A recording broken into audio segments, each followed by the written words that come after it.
Hello, this is a guy who likes fanfiction and is too lazy to read, so here is Obito Sensei in audio form. Check the description for the links to the author. Obito Sensei Chapter 34. The Village Hidden in the Rain. A megacour was like no other city Sakura had ever seen. It pierced high into the sky, almost to the low gray clouds, a towering edifice of steel and light.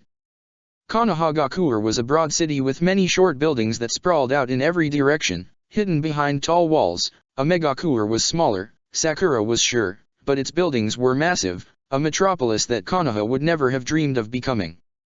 It didn't have a wall. Instead, there was a vast lake that surrounded the whole village, with two massive concrete bridges leading in and out of it connecting to the land. It reminded Sakura of waterfall for a brief moment, and she shuddered, easily covered by the pouring rain. They had appeared atop a muddy hill covered in dropping trees and slippery grass looking out over the village. Your new home. And the vicious wind and rain that had greeted them immediately was already cutting through her like a knife. Konan sounded amused, and when Sakura glanced at her she was astonished to find the water just slipping right off her, as if she was frictionless. Seems you all chose a particularly lousy day. The boiling chakra that had filled Sakura's body was receding like a rapid fever, and after a second she was left shivering at its absence as she realized just how cold the rain was. She'd never experienced weather like this in the land of fire. When it rained there, it was usually light and warm, and even when it was heavy it wasn't being hurled by an outright evil wind right into your face. Black, she heard Naruto say, and turned to find him at her right. Sasuke was behind her, and when she glanced back he was giving the sky a disgusted look. The rain was slamming down on them all in a solid sheet. So it's not usually like this. Konan laughed. No. This is a pretty nasty storm, she said. Of course, this is the land of rain. She gestured and they began trooping down the hill behind her, chakra keeping them from sliding down the slick mud and grass. Why all the way out here? Sasuke asked, and Konan looked back at him. If you could summon us in, why not just right into the village? A safety precaution, she said easily, as if it were the most obvious and benevolent thing in the world. There are plenty who wish to harm the nation of rain, so even with shinobi like yourself we try not to invite anyone into the village without ample warning. As she spoke, a piece of paper peeled itself off her cheek and flitted away through the crushing rain. Plus, she said in a lighter tone, it gives everyone a chance to enjoy our lovely weather. Sakura snorted, and Konan gave her a grin. They walked in silence for another 10 minutes, drawing closer and closer to one of the bridges that led into the village, and eventually the mud gave way to concrete. As they walked, Sakura watched the village and her friends. Konoha never slept, but it looked like AIM never even bothered to close its eyes. The whole city was lit up everywhere she looked, strung with power lines and bridges between the towering buildings. There were glowing neon signs and elaborate designs, faces and animals and kanji, carved into the buildings and covered with their own lights on everything, a unique tapestry that stretched over the entire city. Sakura couldn't hope to take it all in with a single look. She could have stood there staring at it for the rest of the day and still been picking out new details, she was sure. Her teammates were easier. Neither Naruto or Sasuke were showing a hint of regret. They both marched alongside her, unfaltering, and when both of them caught her looking they gave her a smile, Naruto's cheerful and Sasuke's amused. She still didn't understand why they'd come, even after their explanation, but she'd given up on that. There was no point in questioning it, she thought, she should just be glad they'd come. Now she wouldn't be alone. You dragged them with you. If anything happens to them, it'll be your fault. Shut up. Now wasn't the time for that. She saw long before they reached the bridge that it was busy, even this early in the day, long before the sunrise. There were caravans of covered wagons moving back and forth across it and dozens of people keeping to the footpaths on the side. The bridge was a tremendous feat of construction, about half a kilometer long and more than 30 feet wide. As they approached, some of the people walking it noticed them emerging from the dark. Most gave them no mind, but there were several shinobi wearing flak jackets and Rain's headband, and they all kneeled as Konan approached and passed them, dropping their heads to the ground. Sakura blinked at the show of deference. Kneeling to the Hokage wasn't something she'd ever seen anyone but Umbu do, but these men and women didn't have concealed faces. One of them was barely older than her, she was sure. As Konan passed, the shinobi raised their heads. One of them, a man with shaggy red hair that was matted down by the rain and a small mustache, glanced at Sakura and her teammates. His eyes went wide, and he elbowed the woman next to him, who had a similar reaction. They were staring at all of them, and Naruto in particular. Sakura didn't know what she would have done in his situation, but Naruto just smiled wide and genuinely, and gave the group a little wave. They rose to their feet and began whispering to one another, the sound concealed by the pouring rain. "You've got some fans," Sasuke grunted, and Naruto laughed. "I'll always have fans," he said, and Sakura couldn't help but laugh at his cockiness, not sure how real it was. If Konan could hear them, she didn't give any indication. They followed her for another couple minutes, crossing more than half the bridge and drawing more stairs with every step. The closer they got, the more Sakura realized that even if Rain had been a minor village once upon a time, it definitely wasn't now. Even Konoha did not get this kind of traffic at this time of day. A megacooler had all the energy of a country's capital and hidden village rolled into one. At the halfway point of the bridge, they came to a sudden stop. Konan held up her hand and turned to them, taking in their soggy state. "Sorry about that," she said, and Sakura shrugged. "We'll get you out of the cold." She dropped her hand and gestured at Naruto, and Sakura looked between the two of them in confusion. A second later, Naruto's feet lifted off the ground. Guys?" Naruto asked, and Sakura reached out to grab his arm in alarm. She could feel him drifting farther up, dragging her arm with him. "I think I'm getting abducted." There was a sudden tug and he was yanked out of Sakura's grip. She and Sasuke watched with no idea of what to do as Naruto floated away, picking up more and more speed as he began rocketing towards a megacooler and cutting a swath through the pouring rain. In just a second, he had vanished into the skyline, out of sight. "What?" Sakura asked, looking back at Konan. "What did you do?"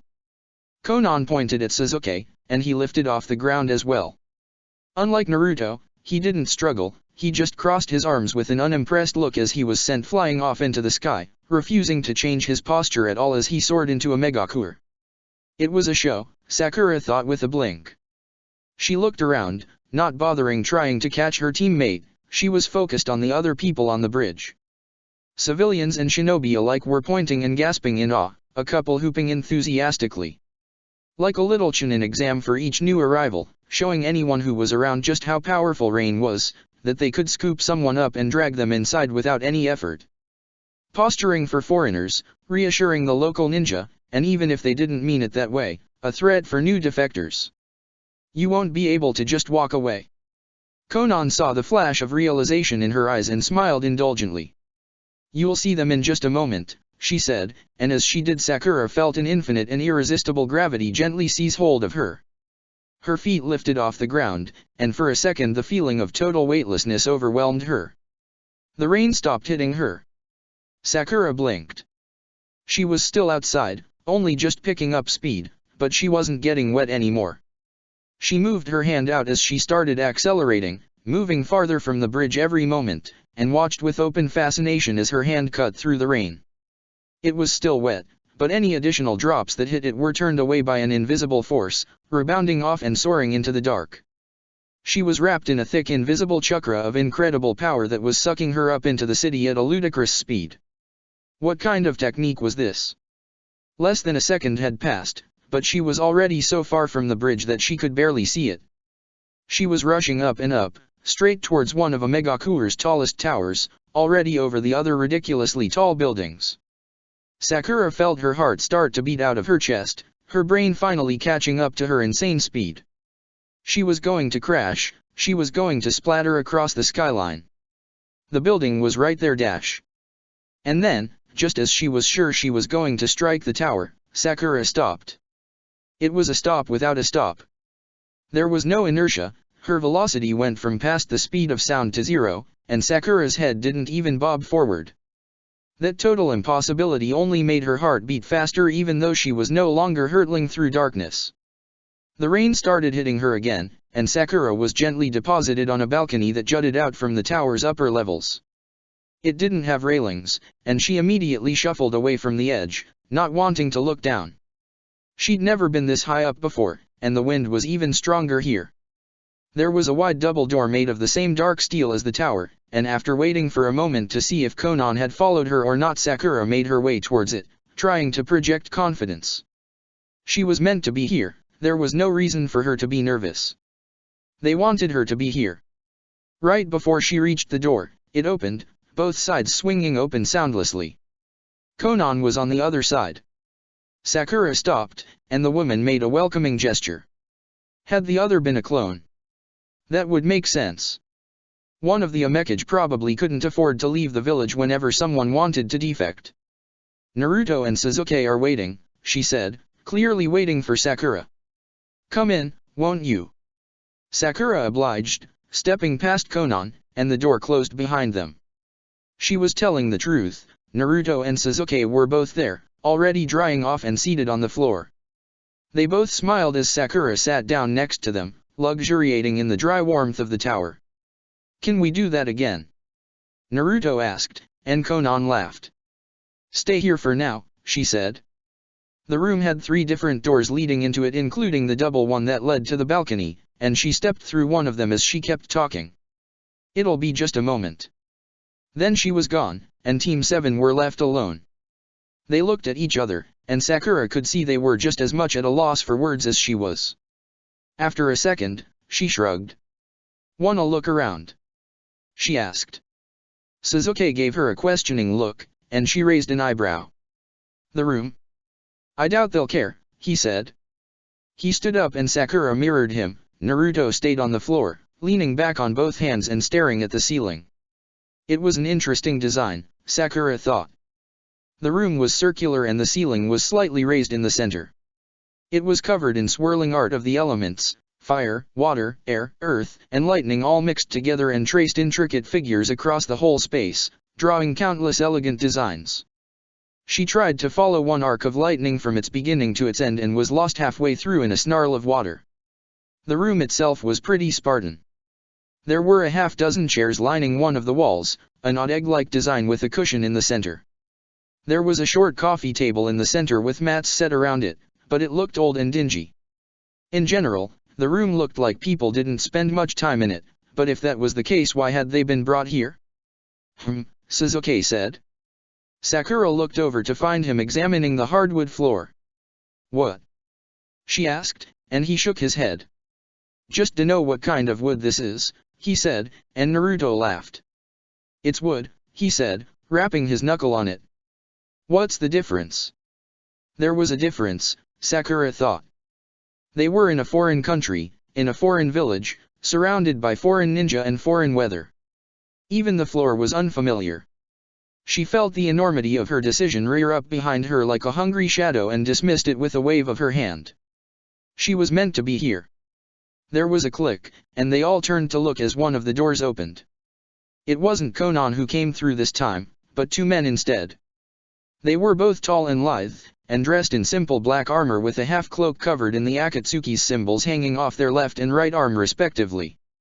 One of them had orange hair and brown eyes, and was the taller of the 2, the other was shorter, with a lazier posture, and had long red hair that almost fell to the small of his back. His eyes were hidden in its shadow. Amekage. Sakura knew it the second she saw them. Both men bled obvious and effortless authority, straightening her spine with just their presence. She remembered what the Hokage had told her before she'd left. The very first test any defector faces in a Megakure is administered by him. Nagato, the man with the Rinnegan. That must have been the man with red hair. The other one was Yahiko. They'd replaced one Amekage with 2 others. Good morning, Yahiko said, and his cheerful voice almost knocked them down. Naruto sprung to his feet, meeting the enthusiasm head-on. Good to see you. Good morning, Naruto said right back, and Sakura and Sasuke echoed him at a much lower volume. I'm Yahiko, Amekage, Yahiko said as he walked right up to Naruto and stuck out his hand. Naruto took his hand without hesitation and gave it a firm shake, and the handsome man gave him a toothy grin. Naruto Namikaze, huh? I'm surprised to see you here. Why? Naruto asked, sounding genuinely confused, and Sakura couldn't tell if he was just suddenly a much better actor or if he was being sincere. Yahiko laughed. You've got a lot of integrity, he said, finishing the handshake and drawing back. To stand by your team like this? You must be fearless. Naruto took the compliment with a grin, and Yahiko's eyes wandered over to Sasuke. And Sasuke Uchiha too, he said, his voice dropping a little. Sasuke gave him a small nod. Yahiko smiled, his entire existence at odds with Rain's cold and dreary reality, and Sakura was keenly aware of how a man like this could have taken over a country. I'm glad to have you here, you know. I'm only here for my brother, Sasuke said. Yahiko's smile didn't crack. And for my team. Then you're in the right place, he said, suddenly quite serious, before he winked as if sharing a private joke. And thanks for the honesty. Yahiko turned to Sakura last and considered her for a moment, stroking his chin with a sly grin. And you, Sakura Haruno. Konan told me you were the most impressive shinobi at the exams. You humiliated Sans Jinchuriki, right? He stuck out his hand, the same he had for Naruto's, and Sakura found herself taking it without thinking, drawn in by his smile. I wish I could have seen it myself. He sounded sincere. Sakura didn't know how to feel about a foreign cage praising her to her face so guilelessly. She shook the man's hand and spoke quietly. Thank you. I'm glad it got Haku's attention. Oh, it definitely did. He wouldn't shut up about you, Yahiko said, and Sakura ignored the jolt of electricity that surged through her body at the thought. Speaking of not shutting up, he continued, releasing Sakura's hand and gesturing at the red-haired man. This is my friend and fellow Amekage, Nagato. He grinned, and Nagato smiled back. As you can see, he's very talkative. Sakura bowed her head, but Nagato stepped forward and stuck out his hand. He moved with much more deliberateness than Yahiko did, as though he were afraid of breaking something with even a small action. He smiled down at Sakura, and spoke in a quiet and calm voice, like a gentle tide breaking against a smooth stone. She could see the gleam of something purple now, behind his hair. It's a pleasure to meet you, Sakura Haruno. Sakura took Nagato's hand and opened her mouth to return the greeting. She froze. Sakura couldn't move. She tried to make a sound, but her mouth refused to move, staying open mid-greeting. She could feel Nagato's chakra rushing from her hand throughout her whole body, the same burning stuff that had invaded her when she'd pierced her palm with the black rod. It was what was rooting her in place. Sakura. Naruto took a step forward, but before he could get far, Yahiko placed a hand on his shoulder. Naruto, he said, and Sakura could just barely watch them out of the corner of her eye. Konan told you you would be questioned when you arrived, right? Yeah, something like that, Naruto said. Sakura's attention was drawn away, back to Nagato, as something started to rip its way out of the ground behind him. She watched in horror as the leering face of a demon tore itself into reality at Nagato's back, staring over his shoulder and right into her eyes. She gagged, blinking in alarm as her tongue suddenly grew heavy. It snaked out of her mouth, slithering through the air and growing longer by the second, and she glanced back over towards Naruto and Sasuke, eyes wide. They were both talking with Yahiko, their voices distant. That's what Nagato is doing, Yahiko said with a reassuring look. It's a technique of his, he's just going to ask Sakura a few questions, and then you guys will be all set, all right. Naruto gave a hesitant nod. He couldn't see it, Sakura realized with a jolt. Not her tongue, not the face. To him, she was just standing there holding Nagato's hand. He glanced over at her and caught her wide-eyed look. His eyes narrowed, but he didn't say anything, he just gave a fake smile and gave her a thumbs up. Sakura. Her attention was jerked back towards Nagato once more. A hand emerged from the mouth of the demonic face, and then another, both questing forward over Nagato's shoulder until they reached her twisting, extended tongue. She gagged, and they seized her, painfully squeezing the thing coming out of her mouth. Sakura knew she would have been jittering if she could, but her body was still frozen. It wasn't a tongue coming out of her mouth, it was her chakra, or her soul, something, and the Amekage had just quite literally grabbed hold of it. Her breathing stayed steady, right now, her body wasn't hers. Yes or no questions, okay. Nagato said, and Sakura was allowed to nod. Naruto and Sasuke didn't react, they didn't hear the question, or see her motion. She and the Omekage were frozen to the both of them. Unfortunately, if you lie you will die, so please be honest. Lie and die. The Omekage's words were echoed by the memory of the Hokage saying the exact same thing. He was completely attuned to her right now, and in some way, the connection went both ways. That was why she wasn't allowed to speak, Sakura realized, so that she couldn't ask questions herself. If she could finish her mission right now. I don't want to be responsible for your death, the man muttered, and Sakura could tell he was completely sincere. She nodded again, and he gave her a smile. Is there a trader in Rain who works for the Leaf? Yes, Sakura tried to say, the vibration traveling down the connection between them. Nagato gave her a thoughtful look. Do you know who they are? No. She didn't die, and Nagato's look changed to approving. Then, the important thing. He leaned in, the Rinnegan dominating her vision. Were you sent here to spy on us, Sakura Harano? For a second, Sakura hesitated. It was the starkest binary she'd ever seen. Betray the village's trust, or die. To her surprise, she found herself grappling with it. That was interesting, she thought, that she would even consider death for Konoha. She thought that she had moved past that as soon as she'd taken the mission, but that was childish. Of course it wasn't as simple as just changing her mind, it was how she'd been raised. But in the end, she'd been sent here to betray the village.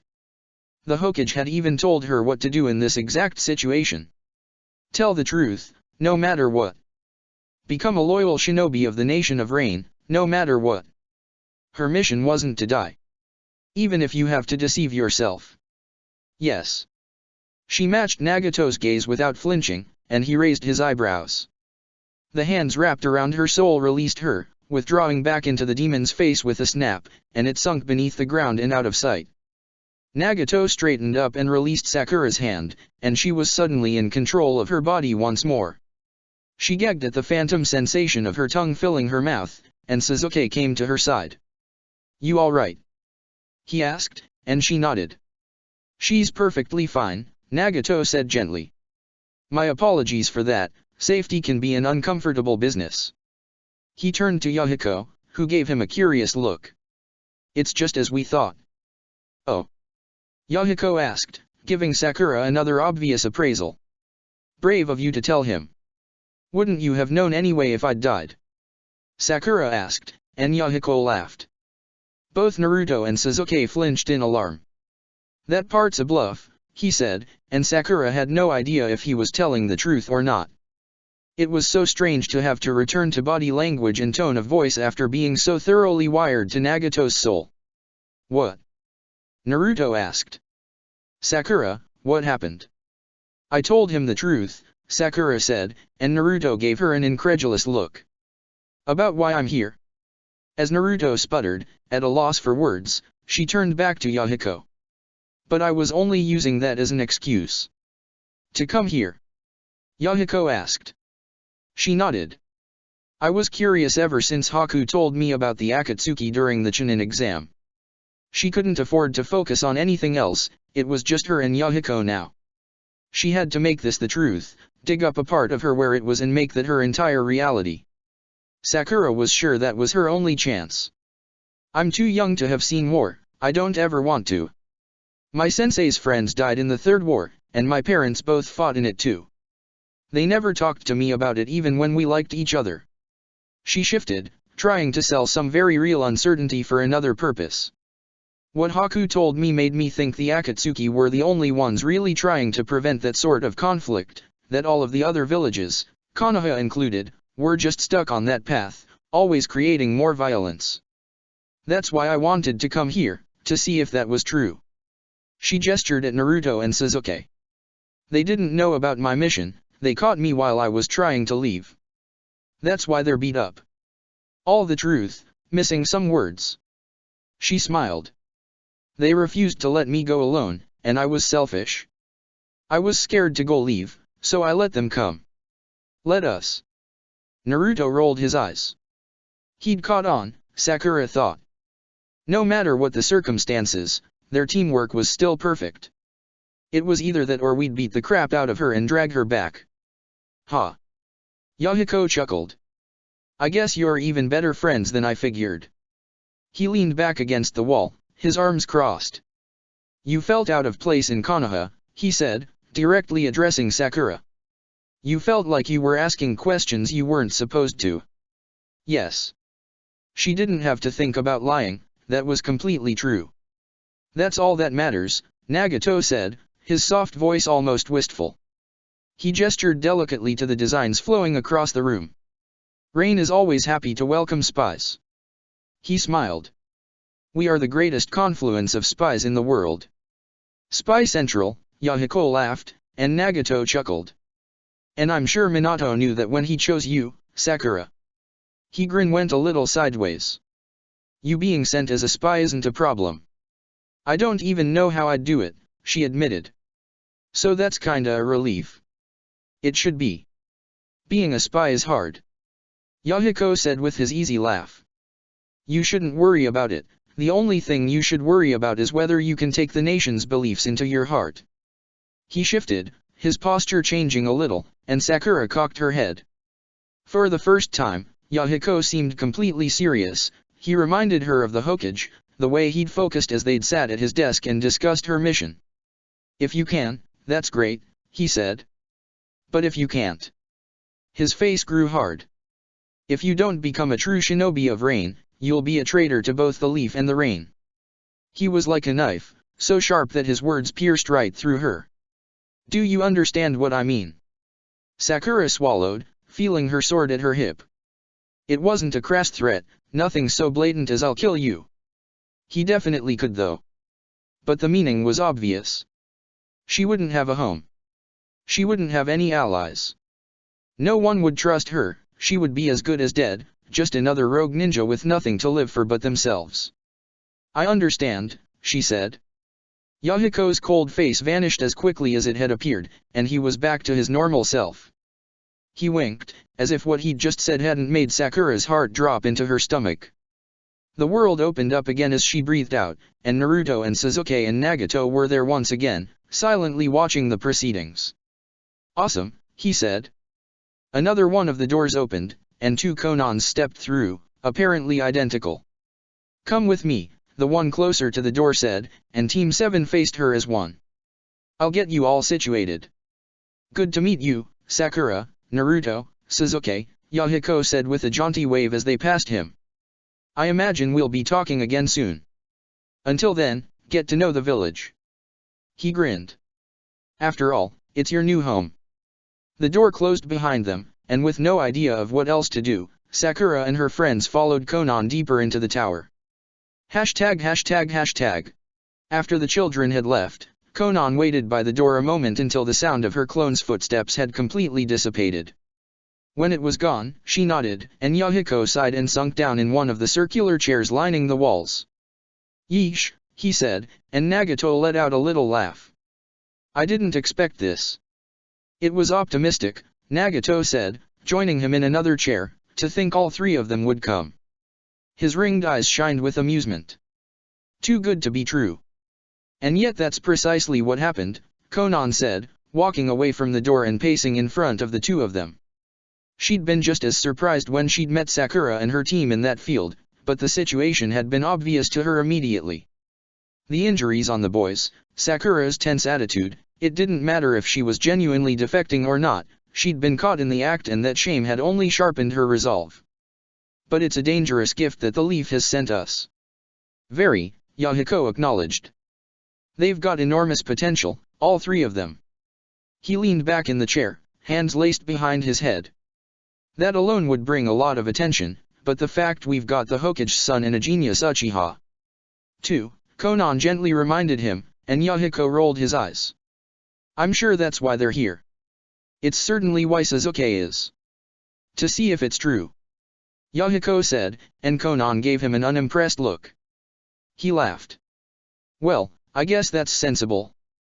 Them being here only puts Rain in more danger, Nagato said. He was always quiet and always focused, and that meant that when he spoke, both Konan and Yahiko always listened. It was always so surreal to Conan that their friend who had been so little and pale as a child now held the power of a god in his hands, but her life had taught her that the world worked in funny ways. Had she ever dreamed of being the head of a village, the object of the whole world's disdain? Certainly not, but that only made it funnier. "What do you mean, Nagato?" she asked, and he steepled his fingers in his lap, staring down at them with his legendary eyes. "The attention they bring will far outstrip their ability for years," he said, and as always Conan was trapped between being impressed and disturbed at just how quickly Nagato could cut to the heart of a person's worth to the nation. Maybe it was because he could see inside them in a way no one else could dream of, or because he had been the Akatsuki's pillar of strength for so long. Even if they're all prodigies, which is very possible. He drummed a finger against his knee. "I saw in her that all of them have already mastered the Raise-Non, at their age. That's a remarkable feat." "That would be impressive," Yahiko said, "but we don't need them for that. Rain already has plenty of powerful ninja." He grinned. "Them being here shows that our message, the Akatsuki's message, works. To others, it'll be proof that even Minato Namikaze's son doesn't believe in Konoha. Or they'll think he came for petty reasons," Conan pointed out. "Sakura grew distant from her parents after the exam according to our sources. Perhaps it was the same for Naruto." She considered the problem, her eyebrows pushing in as Yahiko gave her a funny look. Or perhaps he found out about the mission his father had given her, and the realization that he was willing to send his friend away was the final straw. "It's pointless to speculate," Nagato said with a shake of his head. "What matters is that they're here, and you're obviously determined to keep them." He glanced at Yahiko and the man raised his hands. "Guilty," he said guilelessly. "I think they are spectacular shinobi." He grinned. "And I like them. She's fearless, and so are Namikaze and the Uchiha." "She's not fearless," Conan and Nagato said at the same time, and they shot each other an amused look. Yahiko glanced back and forth between the two of them and laughed, and Nagato made a deferential gesture. Conan smiled and continued. "She's terrified to be here, and she's terrified for her comrades. That was obvious to me." "And to me," Nagato said, his Rinnegan gleaming. "But that only makes it more impressive, doesn't it?" "It does," Yahiko said, teeth shining. "But let's back up." He stroked his chin, an old nervous tic of his that Conan still found endearing. "If we want to keep them here, we'll have to keep their mission running for as long as possible. Otherwise, I'm sure they'll run the first chance they get, no matter how curious Sakura is about the Akatsuki." He glanced back at Conan. "You think they're all here for Sasuke's brother?" "Him and the Nanabi," she confirmed. "It's the only thing that could have driven Namikaze to such rash action, don't you think?" "He's normally such a careful one," Yahiko agreed. "But that'll be tricky, won't it?" "Very," Nagato said, his voice subdued. He closed his eyes. "It will be simple enough to conceal the truth at first. They will expect us to hide the presence of Itaki and the Nanabi Jinchuriki." Conan spoke. "But eventually, Kakuzu will return to the village." She was sure of it, even if the man had not checked in since he'd been given his mission. The ancient shinobi from Waterfall was brusque but loyal to money, and Rain had plenty of that. "Precisely," Nagato said. He opened his eyes. "We'll have to keep him out of the village. The truth would be too complicated for a spy to accurately relay, and that could cause Konoha to behave even more rashly." Conan looked up, taking in the intermixed elemental design on the ceiling and sighing. It was true. If they called Sakura and her friends back in right now and told them exactly what had occurred at Waterfall, they wouldn't be believed. More than that, they'd probably be despised. If they meant to keep them, they would have to hide that until they were converted, or in too deep to consider leaving over personal feelings. The alliance was still fragile right now. It wasn't a matter of loyalty between Shinobi and Kage, but a new and novel relationship where they were almost equals. "The other villages finally see us as a true equal, with a Baijuyu of our own," Yahiko mused, drawing their attention back to him. He was at his handsomest when he was thinking, Conan thought. And a ninja as frightening as Itaki on top of that. "They'll begin treating us more seriously, and even more so when word that a team as promising as this one has defected to join us wholesale." We may not want, more seriously, Nagato cautioned. They'll assume the worst of our every move now. They already did, Konan said with a laugh, and Nagato couldn't help but chuckle. And we've always acted with that in mind. Do any of the villages trust their competition? It's just the way things are. Maybe that's why Taki agreed to work with Kakuzu, Yahiko said suddenly. Konan blinked at his stark tone. Making the other villages respect us more? She asked with a raised eyebrow, and Yahiko nodded. Respect and fear are the same thing to a lot of ninja, he said. Itake knows that, I can't believe otherwise. And since Kakuzu still hasn't returned. He frowned. They're the most powerful men in the world right now, and yet no one knows where they are, not even us. That sort of leverage is pretty unbelievable. His frown grew more severe. We can't let them hold it for long. All true, Konan said, but it's like Nagato said. Right now, speculation is pointless. She stopped pacing, standing before the both of them like a monolith. We should focus on our new ninja. They have enormous loyalty to each other, Nagato said. It's why they're here in the first place. We need to keep that in mind. Splitting them up would be too overt, Yahiko completed the thought with a grin. And turn them against us. Every crass rumor about Rain would be proved true. But we also can't let them stay as a three-man cell, Konan said. That would isolate them from the rest of the village. If the only ones they work with are each other, they'll still be outsiders in Rain. Each of them formed a bond with someone in the team we sent, Yahiko said, and he jumped up out of his chair. Now, he was the one pacing, to Konan's amusement. They were perfectly matched, I'd say. He snapped his fingers several times, recalling the report they'd received from their Chunin exam team and Zabuza Mamakai. Haku and Sakura, obviously. Peas in a pod, that's obvious.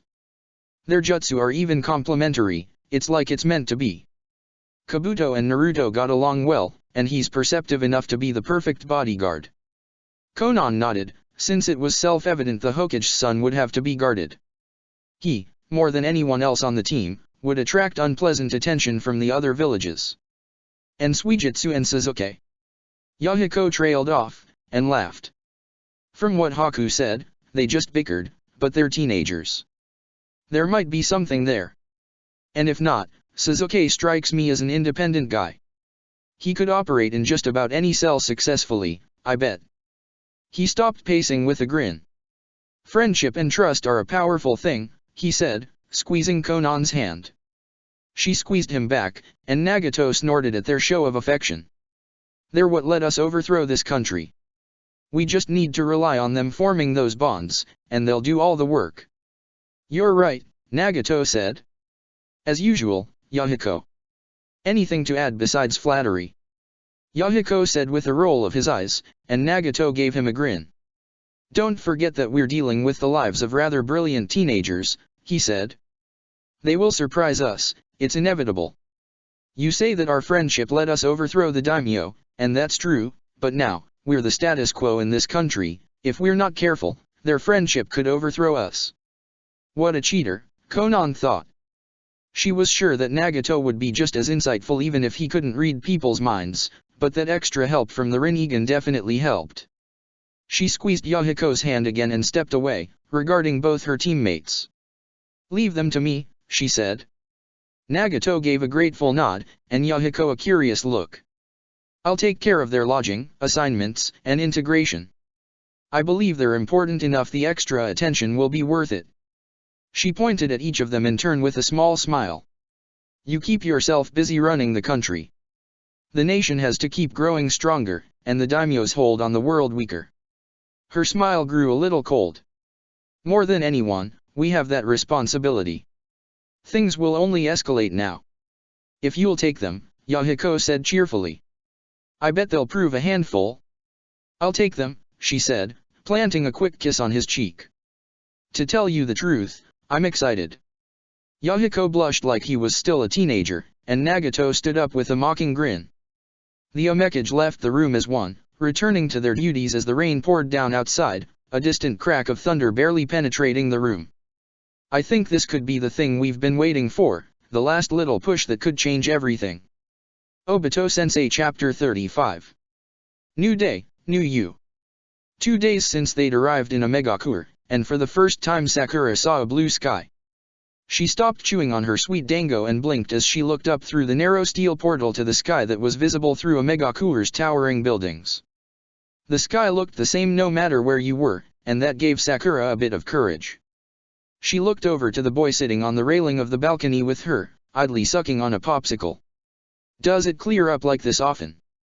she asked. Haku shook his head with a thoughtful look. "Well, sometimes," he verbally amended. "But not usually this time of year. Rain is pretty dreary until around June. Then it warms up." Sakura stared at him, and then up at the sky again. The last 2 days had been a bizarre blur. After their meeting with the Omekage, she and her team had been shepherded from one place to another, issued a new ninja number, Hitai 8, and equipment first off, and then shortly thereafter split apart. "You'll see each other again soon," Konan had said, but so far that hadn't been the case.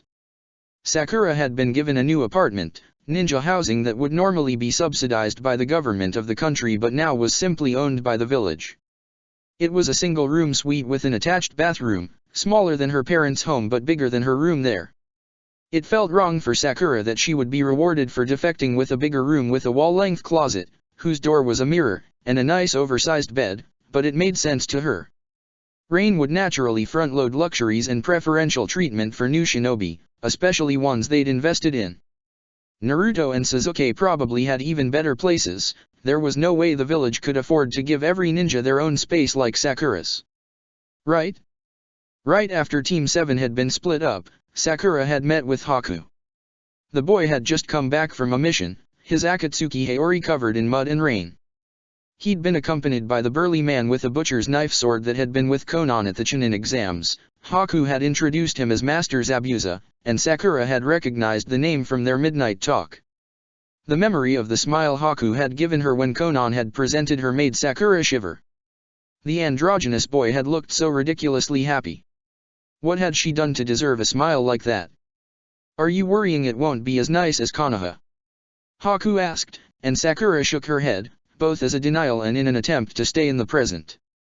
"I knew it wouldn't be," she said. Haku chuckled. "It's the land of rain after all." "Nation," he corrected absent-mindedly. Sakura gave him a curious look, and he shrugged. "Some of the older shinobi here will give you a nasty look if you call it that. They don't have good memories of the land of rain." "Well, thanks," Sakura said. There'd been an invisible awkwardness between them ever since she'd been reintroduced. How had Haku been so genuine while trying to recruit her when Sakura couldn't say a word without carefully weighing it? Was it because one of them was lying and the other wasn't? The Omekage had told Zabuza and Haku nothing of what they'd discussed. As far as Haku knew, her defection was completely genuine. He'd spent the last 2 days showing her the village. After seeing a fraction of it for herself, Sakura was sure Omegakure was like no other place on Earth. The buildings, the neon, the rain, and the ingenious mechanisms for catching and dispersing it, all obvious. What you wouldn't find before walking through its streets was its unusual diversity. Konohagakure wasn't a homogeneous city, Sakura knew. It had been founded by the Senju and Uchiha forming a partnership, joined by more than a dozen other clans before it had truly been born, and had always welcomed shinobi of every stripe into its ranks in the decades since.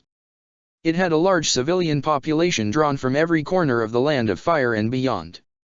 Nevertheless, Omegakure made it look like a bastion of monoculture. Walking the streets of the village had exposed Sakura to more people, music, aesthetics, and food than she had seen in the entirety of her life before coming there. Shinobi formerly of the villages hidden in the stone, sand, cloud, water, and even leaf, some who still wore their old Hitai in odd places, and others who were simply recognizable by their appearance or gear. Civilians too, some citizens and some merchants. Every building was united by rain's steel and iron aesthetic, but at the ground level every shop, apartment building, and personal home was festooned with charms from 1,000 different places, few of which Sakura recognized: mascots, corporate logos, good luck charms, religious icons and little gods that might not even have names. Some homes hung wreaths of tiny paper people with red hair and red clouds. Those, Haku told Sakura, were the signs of those who held the Omekage with a particular reverence, mostly superstitious shinobi.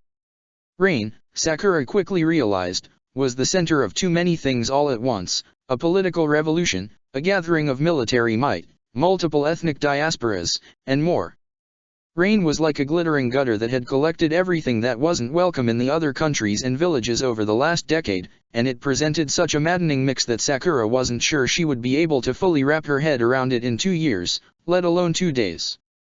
The food was really good though. That was without question. Haku had shown her something called pizza, and even if it was a little cheesy for her taste, Sakura had wolfed it down before they'd wandered out to the balcony for dessert. I don't really know what I'm doing next, Sakura admitted. Haku shifted, finishing his popsicle. Well, most likely you'll be kept in the village on observation for a week or so, he said.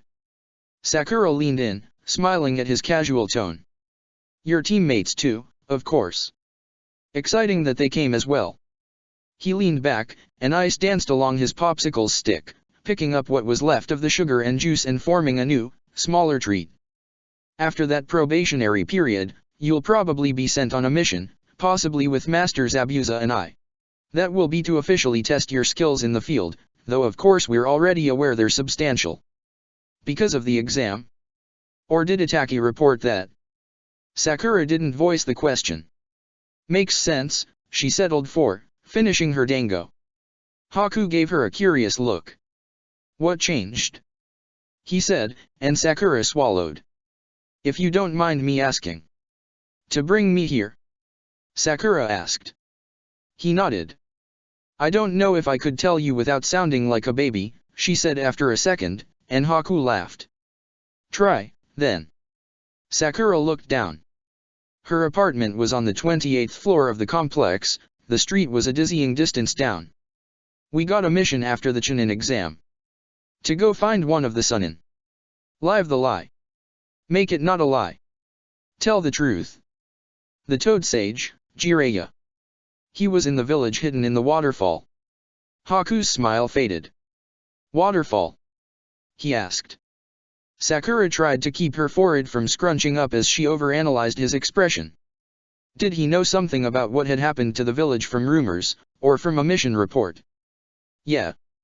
We found Jiraiya, and then that night Waterfall was attacked. Sakura weighed her words and what they could accomplish. Both by rogue ninja that were after its Jinchuriki, and by shinobi from Konoha that were after our sensei. From the leaf? Haku asked after a moment. Either he was a faultless actor, or Sakura had actually managed to throw him off guard with her strategic truth. They were from a group called Root, Sakura said. Apparently, they were a faction within Konoha that undertook wet work for the previous Hokage. They were disbanded when the fourth took over, and resented that. So they tried to assassinate Obito Sensei.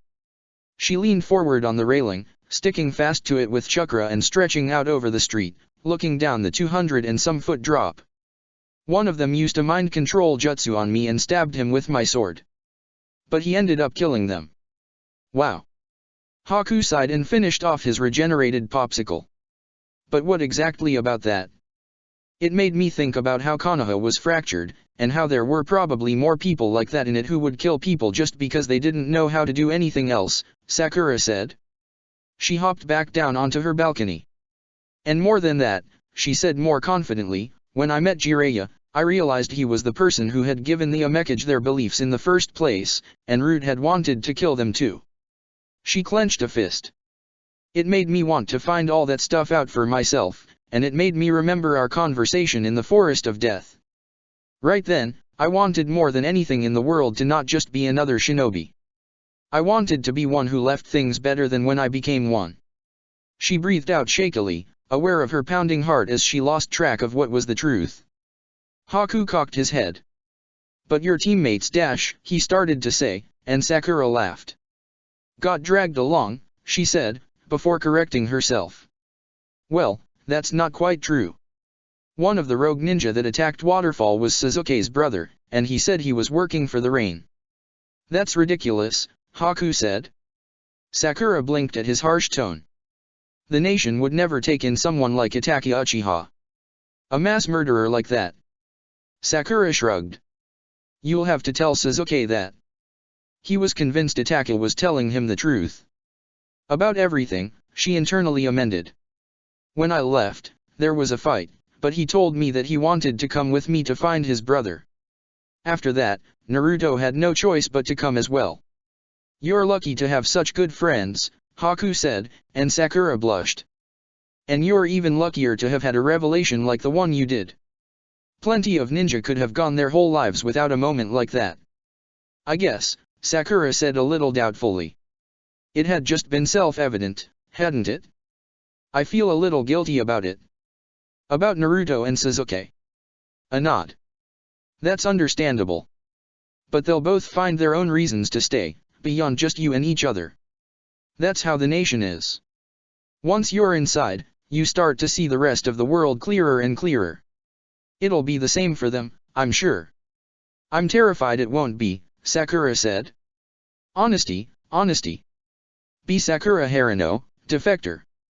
What if they never find their own reason? Haku smiled. Then they'll stay anyway. If they defect with you, Sakura, I'm sure there's nothing they won't do for you. Yeah, Sakura said, her heart pounding out of her chest. I hope that's true. ####.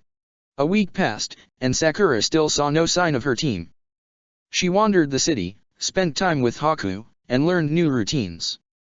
She felt listless, with no mission and only a single friend. Haku was good company, but he was clearly the only one who trusted her. She was too new for the other shinobi of the village, even Zabuza, to give her anything but an acknowledgement of her existence. She was detached from the world, like a ghost that could touch but not feel. So she did whatever she could to pass the time. She tried to find new stores and restaurants to visit. She decorated her new room, trying to make it feel like a real home instead of a bed in a closet in a bathroom and a balcony. She read, said that she hadn't brought more books. One of the books she had placed in her final pack had been the gift from Kushina, Tales of a Gutsy Shinobi. Sakura was able to finish it before the week was up. When she put it down, she had the feeling she would have to read it again. Jiraiya was a good writer, though fiction had never been completely to Sakura's taste, and this book was not either. Several things stuck out to her on her first read-through. How disconcerting it was to read a book with her best friend sharing a name with the protagonist. The constant focus on the female body, which made her feel queasy several times. The indistinguishable mark of experience in the writing. Anyone could make up a battle between shinobi and write it down, but the clarity and terror inherent to Tales' battles made it obvious to her that they were likely pulled directly from Jiraiya's life. They were simply slightly too realistic, if melodramatic, to have been completely made up. Small details like the cold feeling of running low on chakra and the barely noticeable sting and shock of shuriken slicing through flesh sang through the writing and made Sakura remember her own past aches and pains. The most obvious to her was the sincerity behind the book. Tales was an anthology about the gutsy shinobi Naruto, who was constantly underestimated and put down because of traits that were considered inappropriate for a ninja. He was honest and a little dumb, but he approached every situation with all of his effort. Maybe names had some power, Sakura thought.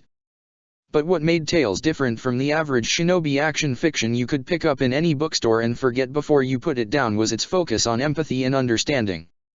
Naruto usually didn't win just by outsmarting the enemy shinobi and beating them up. He learned why they were the person who they were, and used that to find a victory, either by convincing them to change their path or having some new knowledge that let him defeat their usually ridiculous jutsu. And of course, he never gave up, no matter what. That persistence was what let him reach that revelation in the first place. Why don't you give up on making me give up? Sakura wasn't a literary analyst, but it became obvious to her by the time she was done that Jiraiya had put a lot of himself into this book, and that he truly believed the best way to defeat someone was to understand them. But what did that mean for his ideology of ninju, and the ideology of the nation of rain that it had spawned? That, Sakura needed more time to think about.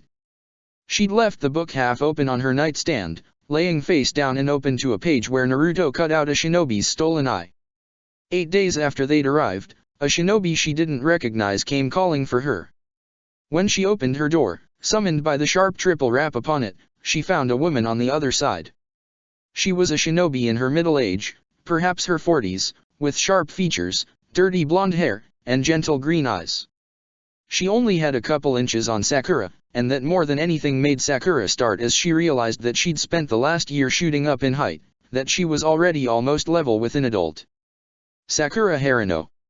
she asked, her voice as gentle as her eyes, and Sakura nodded, unsure of what to do. The woman wore her hitayate in a traditional manner, tucking her hair back in a ponytail and covering her forehead. "May I come in?" Sakura stepped aside and made a soft affirmative, and the woman looked around taking in everything as she stepped into the room. She smiled and sat down on Sakura's bed, clasping her hands in her lap. "My name is Nono Yakushi," she said. "Yakushi? Like Kabuto?" The older woman noticed Sakura's look and nodded. "Yes. You've met my son, I take it?" "Yes ma'am," Sakura said, standing at attention. Even sitting down in a casual pose, the woman commanded attention. "How can I help you?" "Well, you're a smart girl, aren't you Sakura?" Nono said, and Sakura couldn't tell if she was simply sincerely sweet or sarcastic. "What do you think?" Sakura crossed her arms. "Haku said I would probably be given a mission after a week or so," she said, and Nono nodded. "And I really hope it's that, 'cause I think I'm gonna die of boredom otherwise." "Do you like going on missions, Sakura?" the woman asked, and Sakura raised an eyebrow. "It depends on the mission, I guess," she said. "But I definitely like it more than just sitting around, without my friends. I feel useless. I came here to be useful." "Well okay then." Nono shot up with sudden enthusiasm.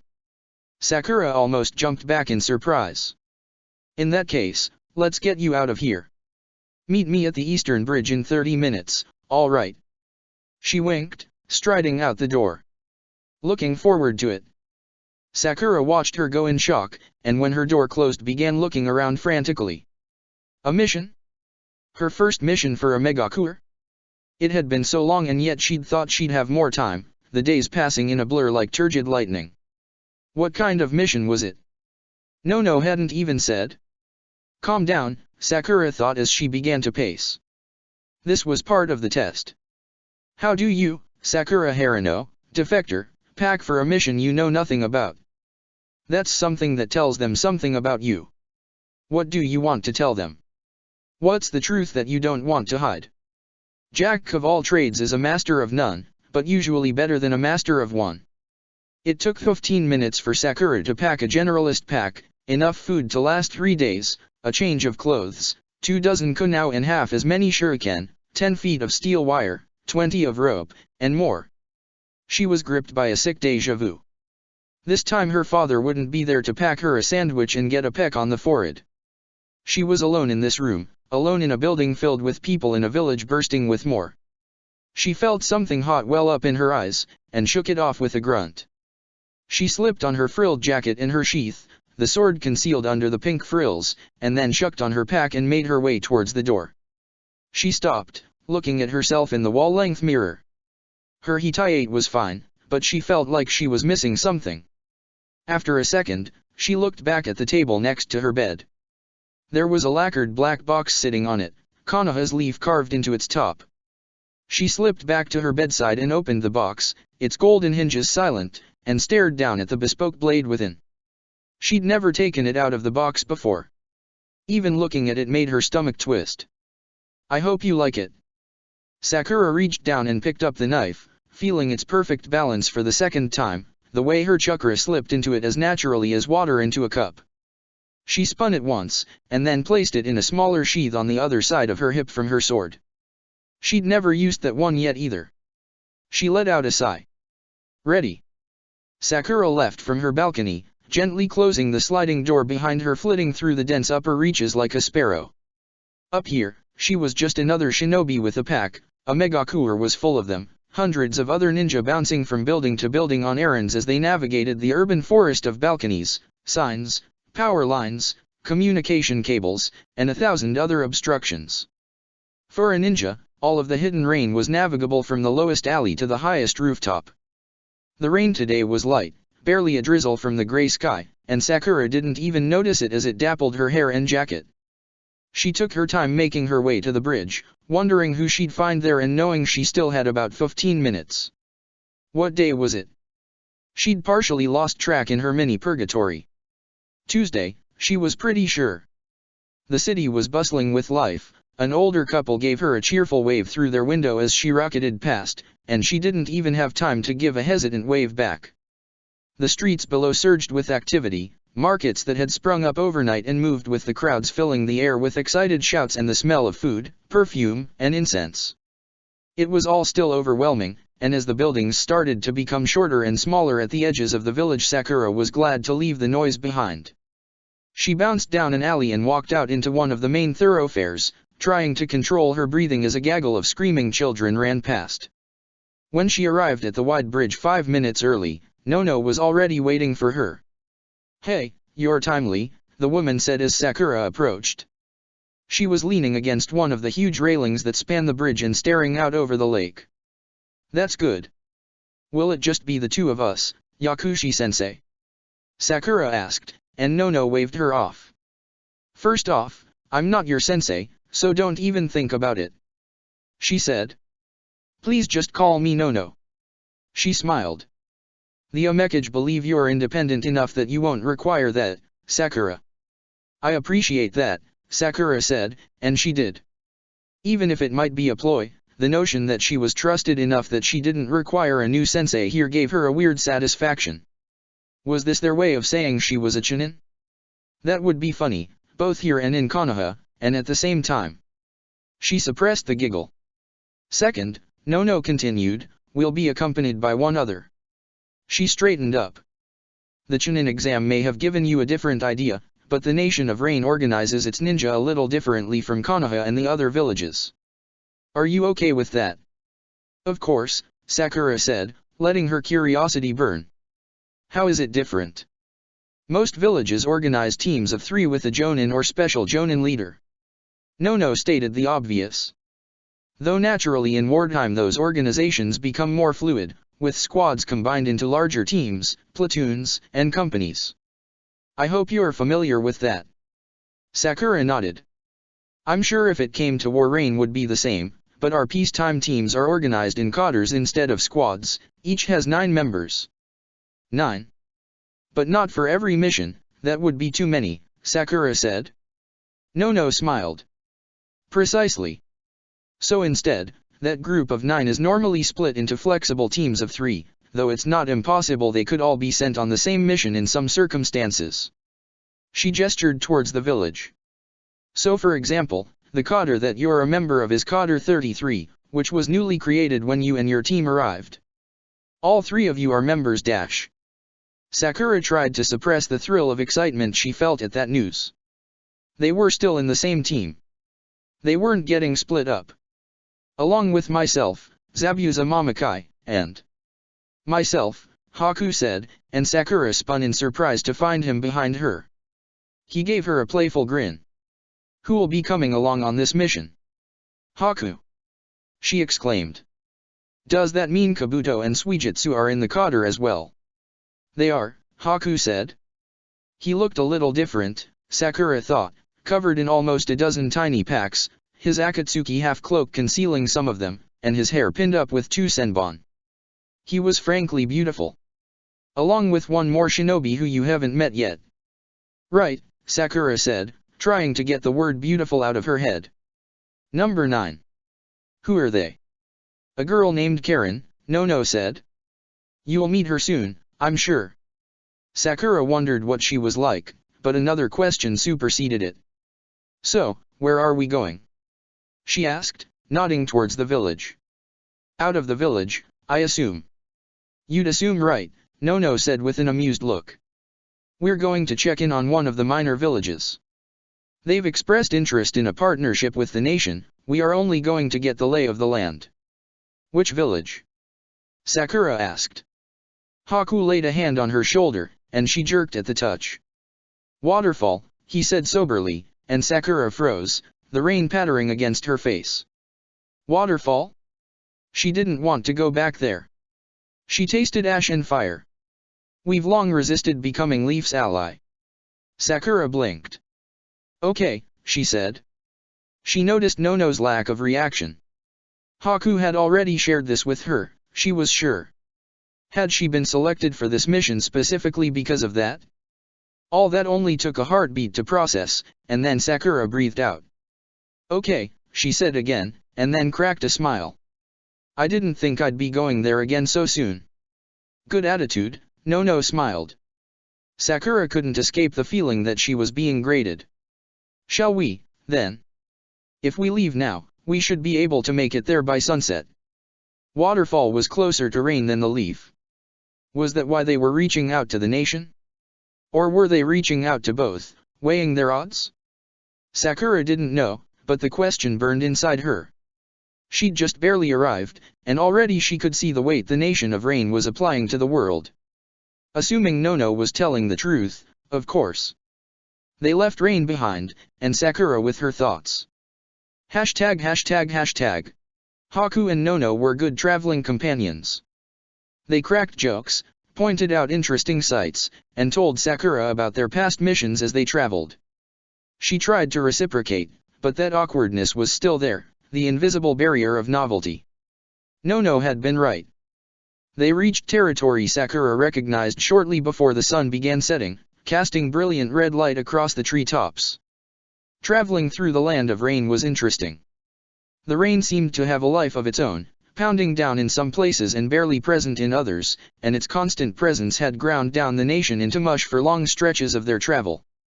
Rain was filled with stretches of wasteland where nothing grew, old battlefields, Nono told her, with the indisputable authority of someone who might have been there when they were created. It was a patchwork country, peppered with forests and grasslands and swamps and dirt. What had she read? That conquerors and colonizers had taken most of rain's natural resources in an endless series of conflicts? The scars on the land were so obvious that even she could see them. It made Sakura reflect on how she'd never seen anything like it in the land of fire. Her home country had never fallen prey to armies rampaging without limit. But as they entered the land of waterfalls, the forests grew thicker, the wildlife more common, and the sun lower. Eventually, Nono brought them to a stop with a raised hand. Sakura missed teleporting.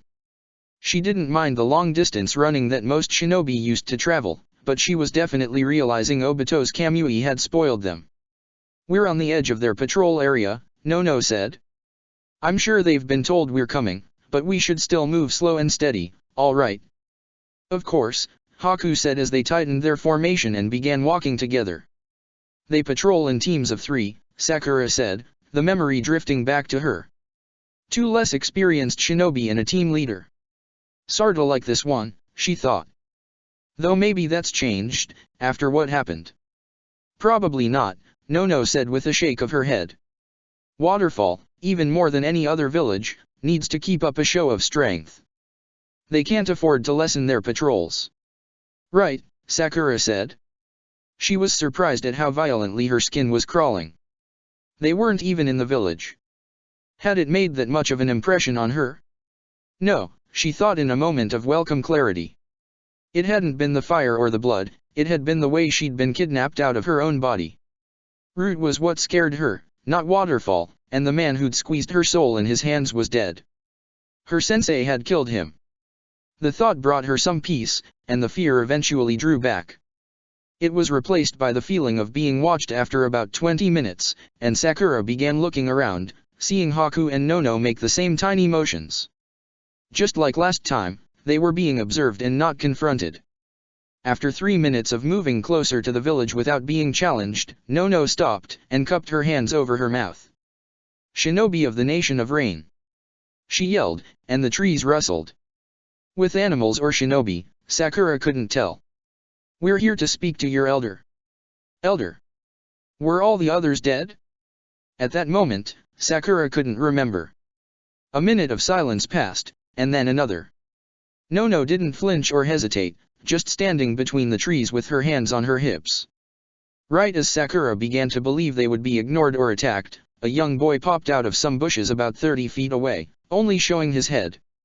He couldn't have been much more than 7 or 8. You're early. He cried out in a high-pitched voice, and Nono shrugged. We left early, she said with a gentle grin, and the boy regarded her uncertainly, looking back and forth between her, Sakura, and Haku. All girls. Sakura saw him mouth, and she had to suppress a laugh. I'll lead you in, he said out loud, filled with all the authority of a child that had been given any measure of power. He spun around, striding through the forest towards the village, and Sakura's team followed after him. It was a familiar journey. The towering edifice of the plateau waterfall stood atop, and the claustrophobic tunnels that traveled up through it much less intimidating on a second viewing. Sakura barely paid attention as they walked, stuck in her own mind and grappling with an old thought. It wasn't a coincidence that she'd been chosen for this mission. What made the most sense? That Rain was using her as a prop to show that they could recruit Konoha shinobi? No, it couldn't be that. She'd already been there. They would have sent Naruto or Sasuke. It was a different reason, but she couldn't figure out what. They reached the top, and Sakura stopped right before laying eyes on the village. To test her loyalty, maybe? Sending her to a neutral territory, so soon after she'd defected, to see if she'd run? To see how she would deal with the shinobi of Waterfall? It was a little crude, but it made the most sense. If she left the village and came back, that would be proof of at least her dedication. The thought let her take a breath in, and then Waterfall immediately took it away. The sight of the unmarred village and its beauty had burned itself into her brain, and she hadn't had time to see it from a distance after the devastation Itaki had wreaked on it. Now, she could see the damage in full. Half the village had been completely consumed by flames, and was still in the process of being rebuilt.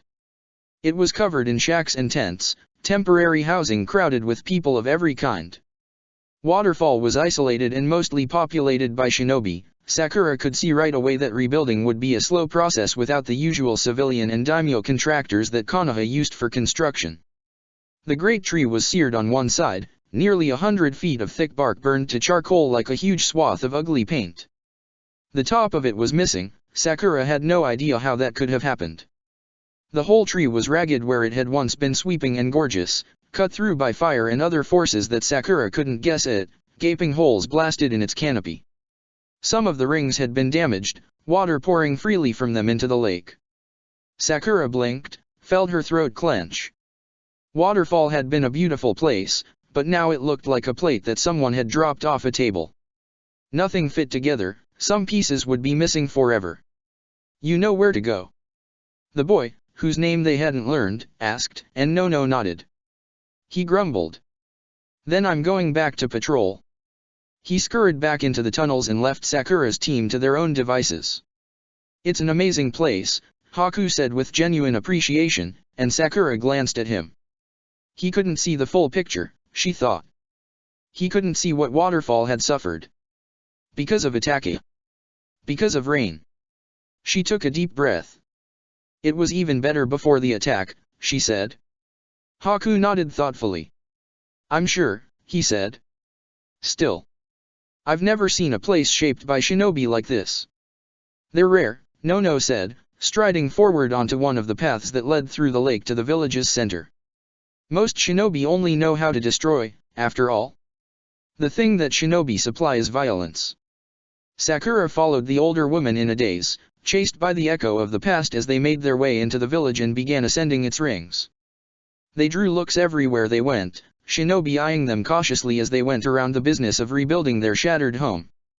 They were obvious outsiders, Sakura thought with a flash of self-consciousness. And her, an outsider among outsiders. They continued all the way to the center of the ring, to the longhouse that had been filled with squabbling elders the last time she'd seen it. The building was unmarked by fire. It had been one of the most heavily defended sections of the village, and the blaze that had consumed so much of Waterfall hadn't reached it. There were more ninja standing guard around it than anywhere else, and as the Rain shinobi approached they watched them with paranoid eyes.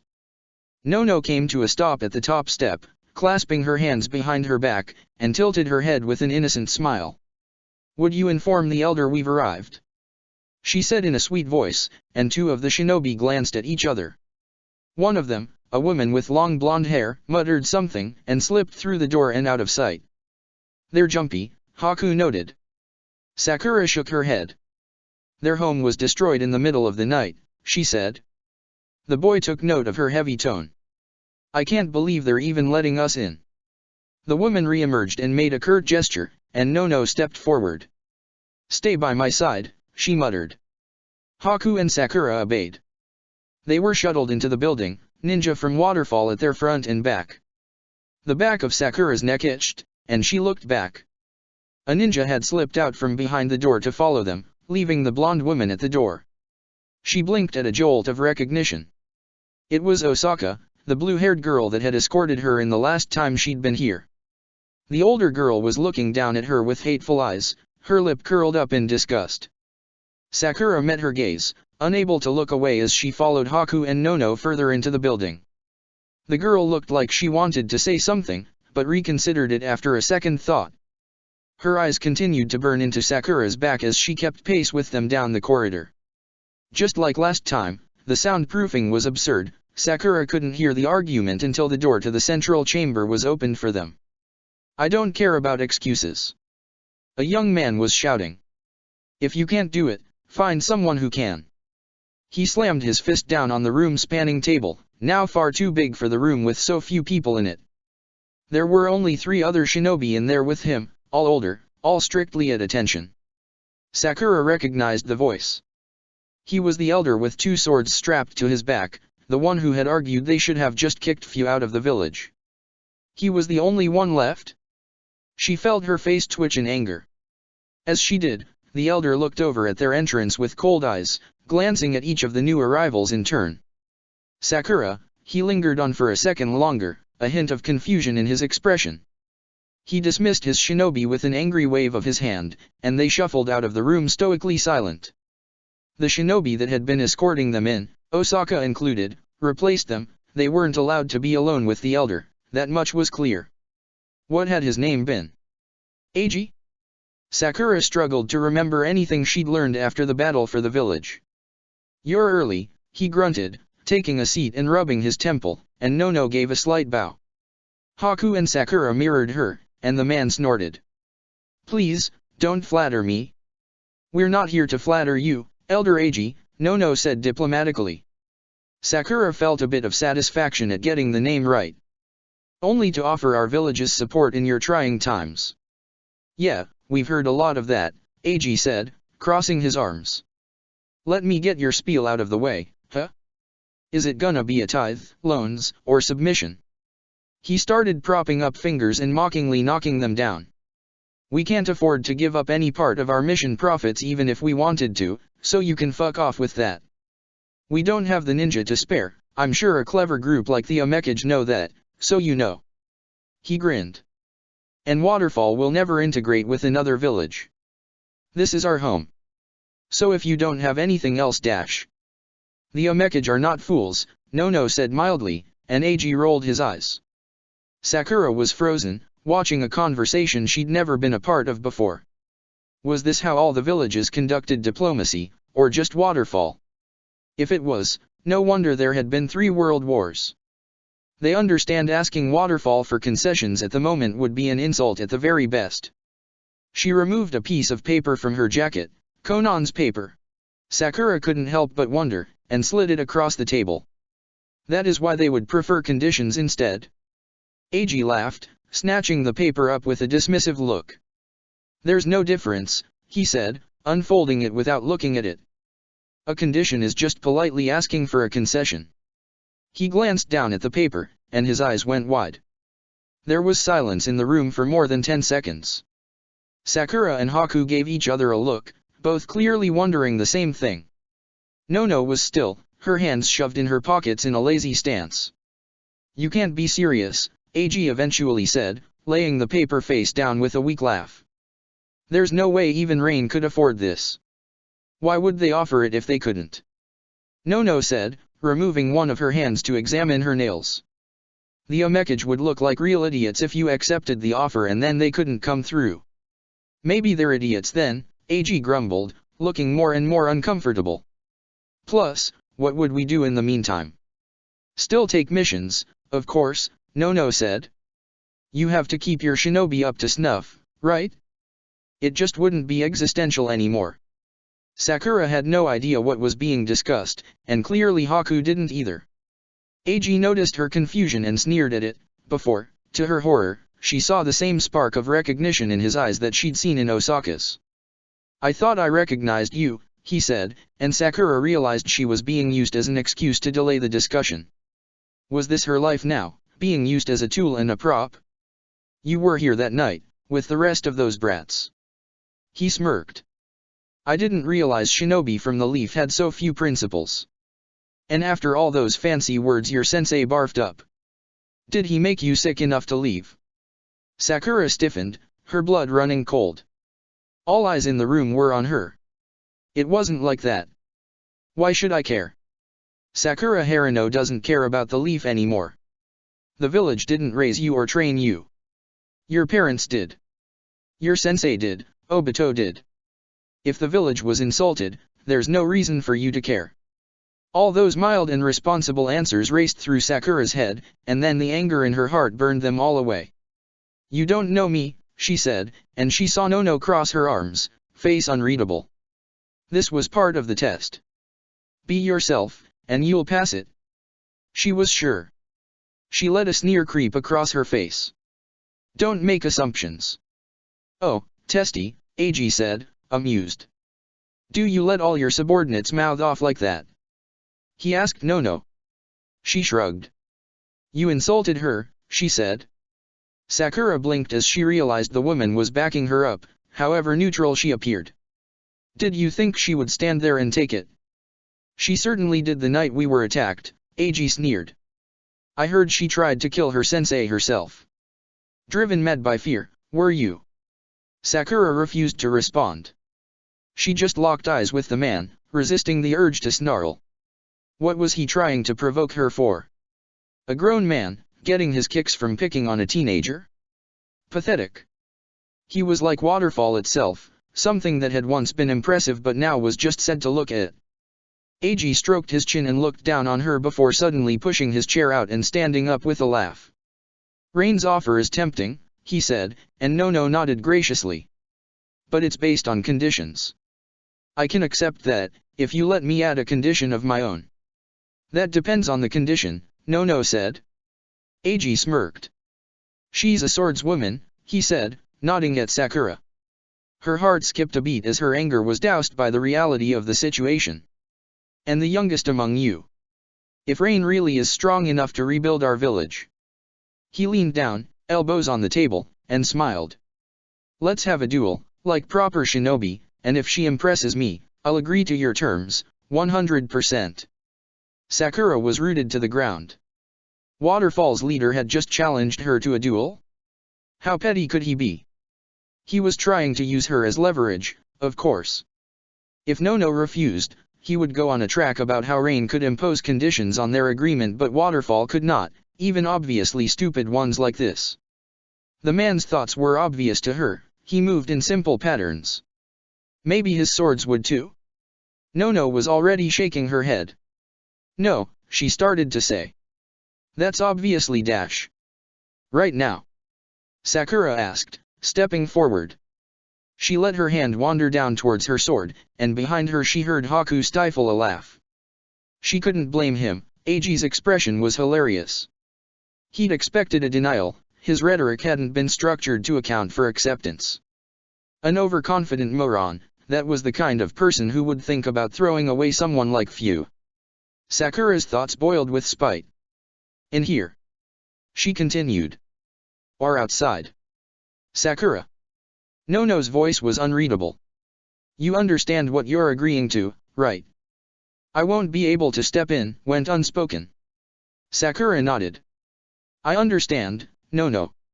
She looked back at Eiji. He glared, his nostrils flaring. "I came to Rain to be useful, remember? If this will make him agree to the village's terms, then I'll do it in a second." "Testy and cocky," the elder sneered, standing up to his full height. All of the other shinobi in the room were silent, watching their leader with carefully neutral expressions. Why was he still in charge, Sakura wondered, when his own shinobi seemed to barely respect him?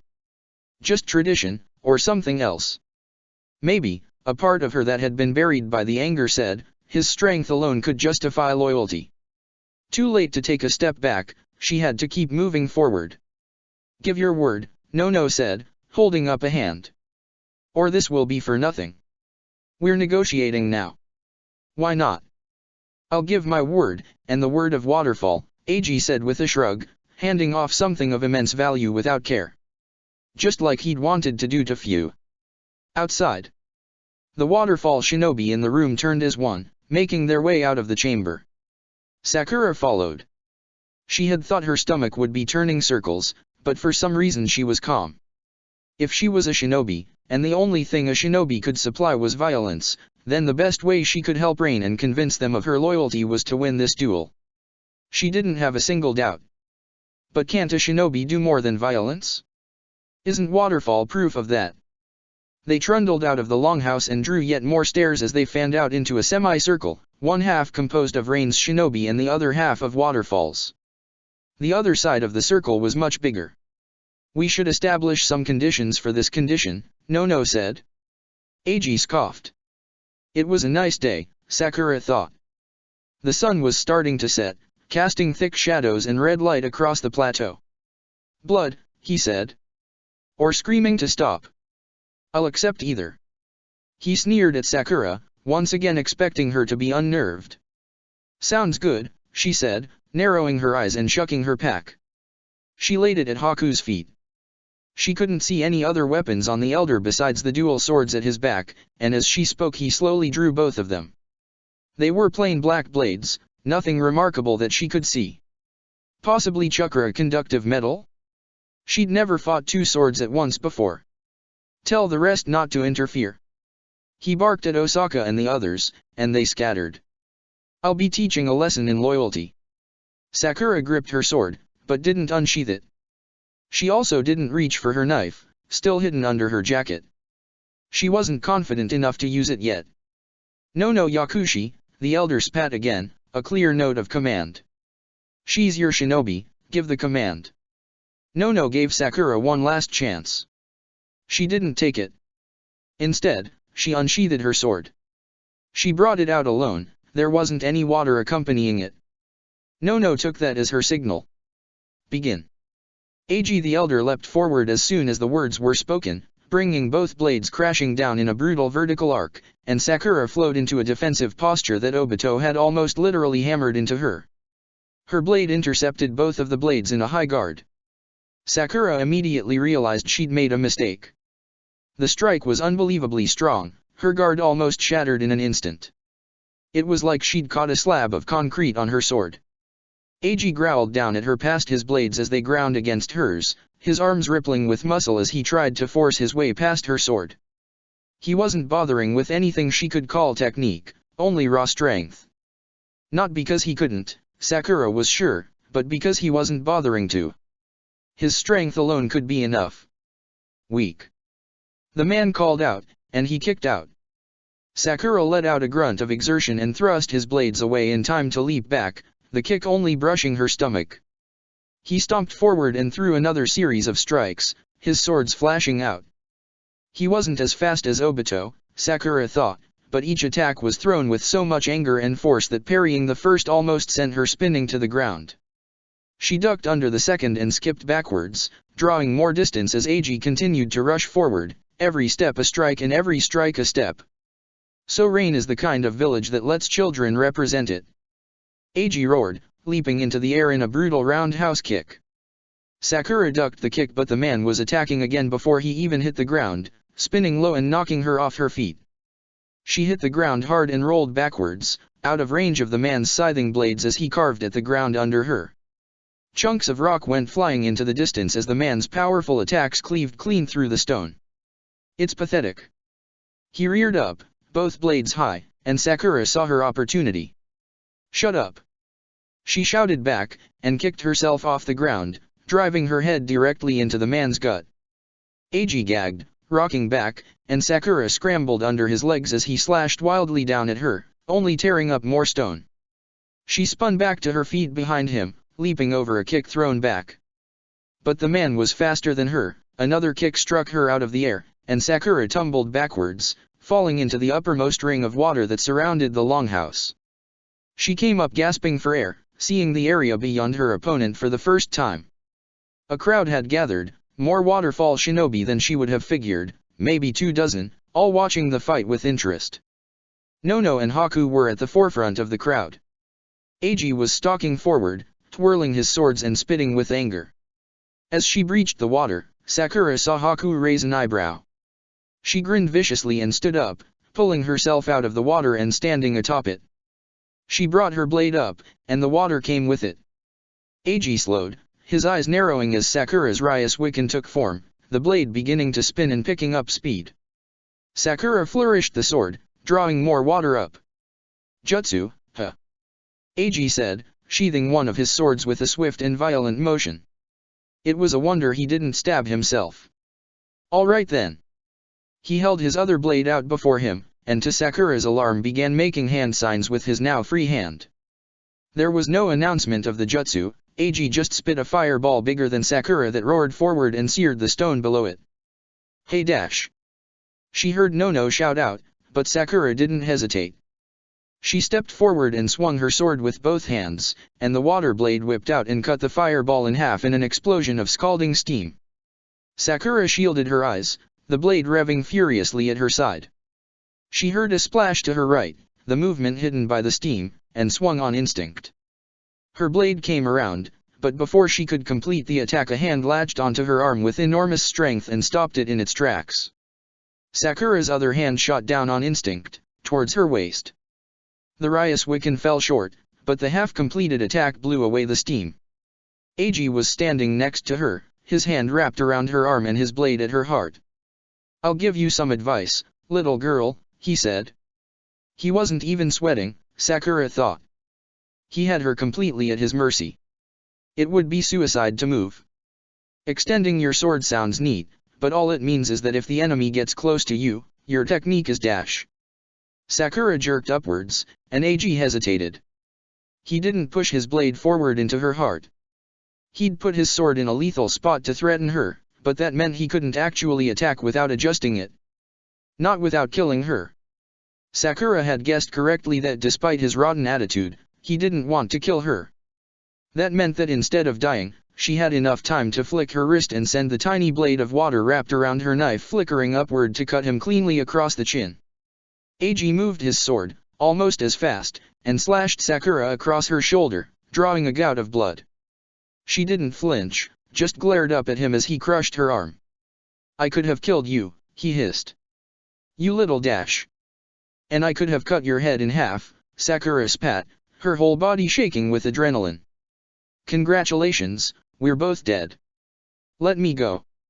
She jerked her arm back and Eiji released her with a grunt of fury. He glared down at her, clearly considering swinging once again, before sheathing his blade. He hadn't even cleaned her blood off of it. Sakura didn't dare say a thing. She could sense her role and things had come to an end. "Impressive," Nono said with a clap, and a couple of the waterfall ninja half-heartedly joined in. "Strength like that is why Rain wishes to be Waterfall's ally, Elder Eiji." She stepped forward, carefully watching Sakura as she stepped away from the older man. "Your village's power can't be questioned." "Ha!" the man said. The short duel seemed to have taken some of his spark away. He wiped a thumb against his chin, smearing the trickle of blood Sakura had drawn, and sighed. "I'm kicking you out," he decided, and Nono gave him an unimpressed look. "But I'll agree to Rain's conditions.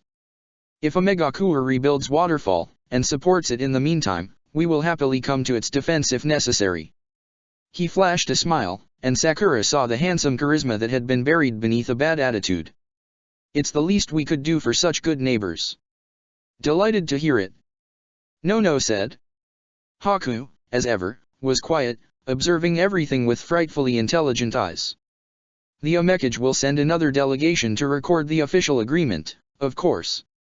"Right, normally something like that would be taken care of by the daimyo's government," Sakura thought, but Rain's government and its village were one and the same, weren't they?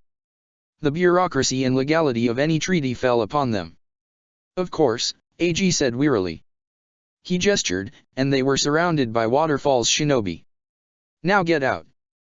####. They made camp under the open sky a little after midnight. They'd made it about halfway back to the Nation of Rain by that time, and Nono had decided that was enough. She had closed the wound on Sakura's shoulder with flawless medical jutsu.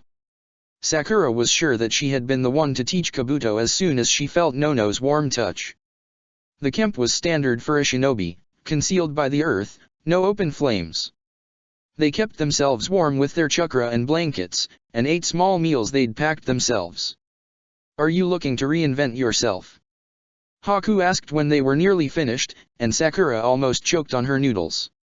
"Pardon?" she asked. The boy was peering right through her with his piercing gaze, his haori pulled up and wrapped around his neck like a scarf for a little extra warmth. "Accepting that challenge wasn't something you would have done in the leaf, I think," he said. Nono was staying quiet, she noticed. The woman wasn't judging her, at least Sakura didn't feel like it, but she was always watching. "I went after Gaara," she pointed out, and Haku frowned. That was different. That was just anger. Justifiable anger, but still. This time you were doing it because it would help the nation. "Yeah." Sakura looked down, stirring her noodles. "I guess that's true. I was angry this time too though." She laughed. "I guess I am looking to reinvent myself. I keep thinking that I should be different now. 'Cause now I'm Sakura Harano, someone who defected from Konoha. But I don't always feel like I am." "It's not that easy to redefine yourself," Haku said with a gentle smile. "But if it's any consolation, I'm sure anyone who hears about what happened in Waterfall will think you're a completely different person." Nono laughed. "Without a doubt," she said. "You did do Rain a service if that's what you're worried about, Sakura. I didn't expect Eiji to be so insecure." "I didn't understand it," Haku said with a shake of his head. "He did not seem like a leader. More that they were just following him, if that makes sense." "It's accurate," Nono mused. "Eiji was the newest and youngest elder, and it seems all the rest were winnowed in the attack by Kakuzu," Sakura thought. "He'd torn out their hearts. Theirs and the village's itself." Nono continued. "Waterfall hasn't experienced a loss like that in more than 60 years, not since its first generation of leaders were murdered by Kakuzu the Immortal." Sakura jerked, she hadn't known that detail. Kakuzu's actions took on a sinister new import to her. Had he come back just to repeat the job? It's likely the shinobi are following Eiji just because he had authority in the old structure. Plenty of people operate that way. She shrugged. He may be deposed soon.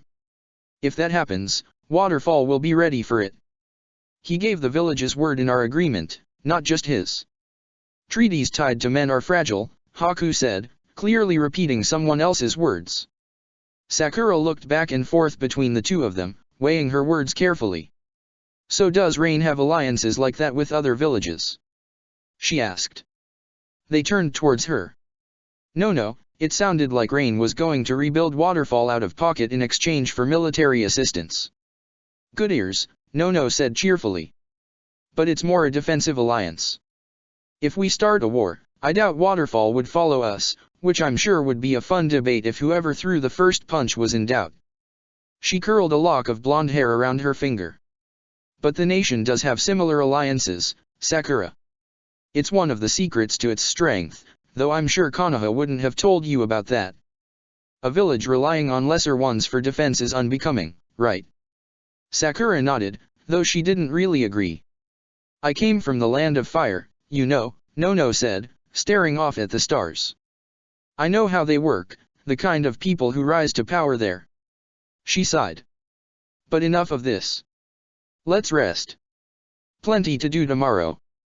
They did, and for the first time in weeks Sakura slept without dreams.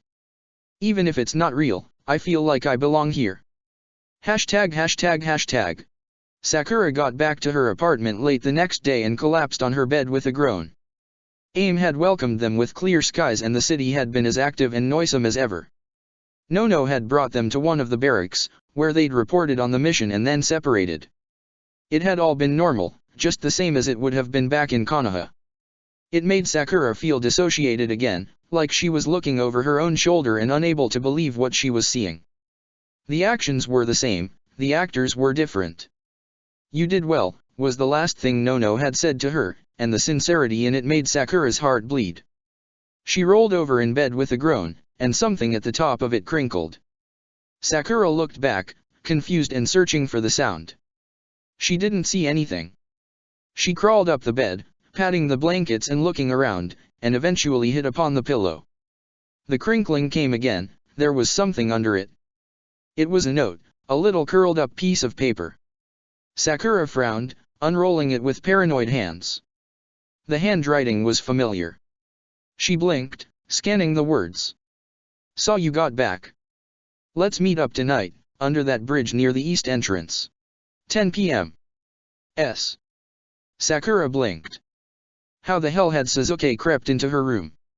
How the hell had he seen her get back without her spotting him? How the hell? But then, that was just the kind of guy Sasuke was. He'd always been like that, weirdly competent and a little strange. She thought back to the entrance, trying to figure out which bridge he meant. Probably the one closest to the entrance gate, connecting two buildings. Couldn't be under the bridge leading into the city itself, that was too obvious. At 10 p.m. it would still be a little busy. They would just be another group of teenagers. They were in the same cadre anyway, right? There wouldn't be any harm in meeting up just because they hadn't been shepherded towards each other. They were shinobi. They had that independence at the very least. Sakura settled back into the pillow, looking at the letter, and grabbed a book. It seemed she had a couple hours to kill. Obito Sensei Chapter 36. The Spy and the Corpse. It was drizzling when Sakura reached the bridge, the omnipresent kind of rain that she was already learning to ignore. She tightened the collar of her poncho, feeling pleasantly chilly, and looked around. AIM was lit up at all hours of the day, and the play of neon and flame in the puddles that were gradually forming in the gutters by the sides of the road was entrancing. The street was as busy as she'd thought it would be, people of every age and means running around like it was the middle of the day. Someone had hauled a cart out to the main thoroughfare and was loudly selling mochi. Sakura thought that didn't sound half bad, even on a night that was a little cold. But she wasn't looking for dessert, she was looking for her friends, so she settled back in the shadow of the bridge, crossing her arms and trying to look as uninteresting as possible as her pink hair poked out from under her poncho's hood. People scurried by and the night dragged on to 5 minutes past 10. Sakura looked around, feeling a bit of uncertainty creep up into her chest. What if the letter had been a weird test? Had this been a trap after all? Before she could ruminate on the possibility, she saw a glint of golden hair in the crowd farther up the street, and her heart skipped a beat. When she and Naruto locked eyes, his smile lit up the whole night. He rushed forward with a laugh and looked like he was about to sweep her up in a hug before he caught himself. Sakura grinned. "Hey," she said, and Naruto just grinned back. He was wearing his new Hitai-8 like he had his old one, a traditional forward placement, and had the same old orange jacket under an equally orange poncho. Sakura had to admit that he blended right in. Even more than her now, he looked like a native. "Hey," he said back, jittering with excitement. "So you got a letter from Sasuke too?" "Yup."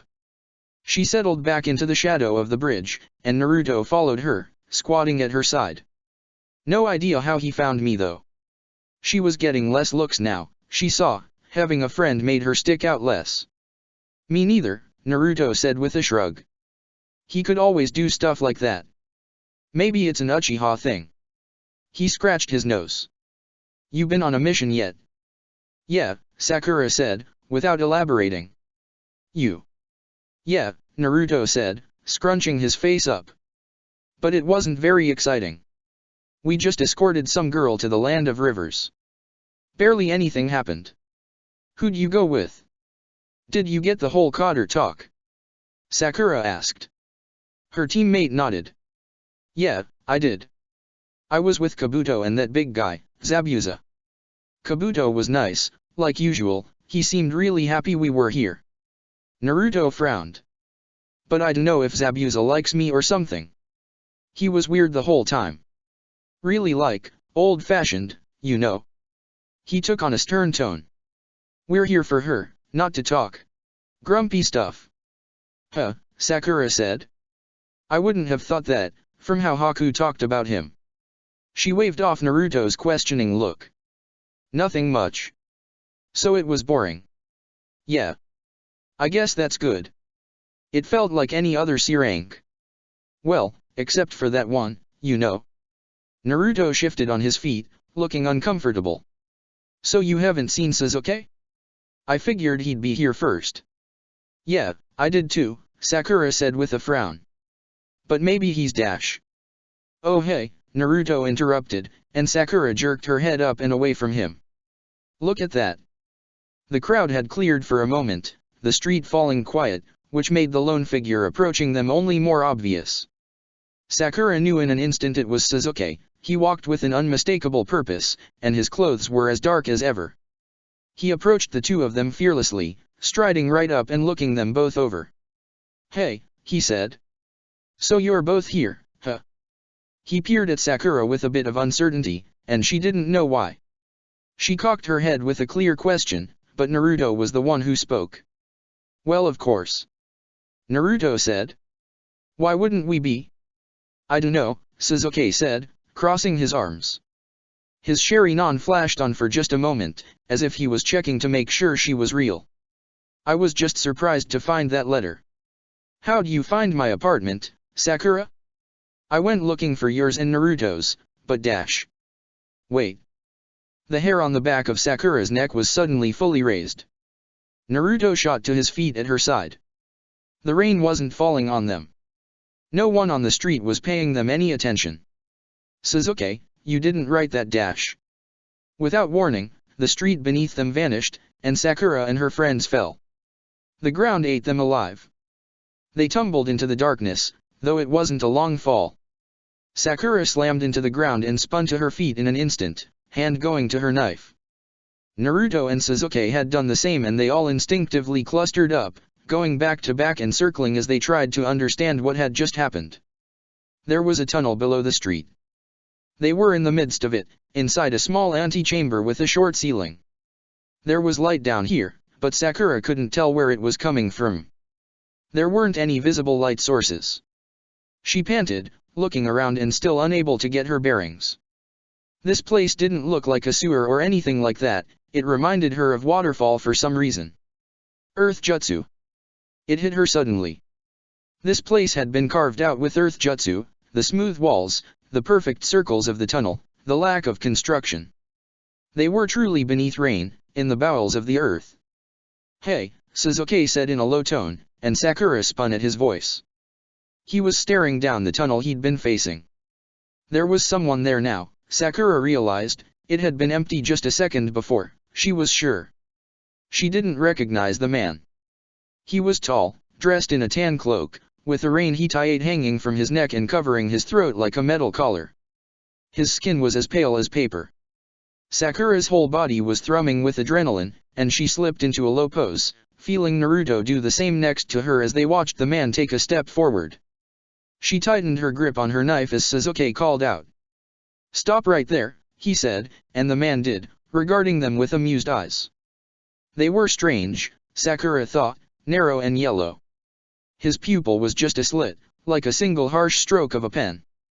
His face had the same kind of severe beauty she saw in Haku, but while in Haku it was charming, on this man it was inhuman. He looked like a carefully crafted porcelain doll. You wrote those letters. Sasuke said it with so much certainty that Sakura couldn't disbelieve him. Why do you want us here? Who are you? Wonderful questions. The shinobi's voice was silky and warm, like an expensive blanket, and it only put Sakura more on edge. And perceptive as expected. The man smiled, spreading his arms. The Hokage told you you would have a contact in a Megakure, did he not? Sakura Harano, Sasuke Uchiha. He paused, his lip twisting into a grin. Naruto Namikaze. Sakura straightened up, the tension not leaving her body. And if he did? And if he did, the man smiled without joy, then I'm your man. He made a mock bow, his eyes shining with silent laughter. Orochimaru of the Sunin, at your service. Sakura's heart skipped. One of the Sunin? One of the Sunin had defected to rain. Or faked their defection, it seemed. How had she not known this? This man was one of Jiraiya's original teammates. She was thinking too much to speak. Please, Orochimaru said, cutting down any of their words before they could form. He spun, gesturing from beneath his cloak, and made his way down the dark corridor. Follow me. ####. They walked for some time, whispering among themselves and casting suspicious looks at the Sunin. Before they arrived at their destination, Sakura would have estimated 10 minutes, but it was hard to tell down there in the dark. The tunnel grew wider and the light grew brighter until they were spat out into a large chamber, big enough to have a house in it, and with other corridors leading to more rooms beyond it. Sakura looked around and her teammates did the same, taking it in. This place had obviously been painstakingly carved out with earth jutsu, she thought, and over the course of a long time if it hadn't disturbed the city's foundations. They must have been deeper than she'd first thought. The room was filled with machines and computers, most silent but some humming with activity.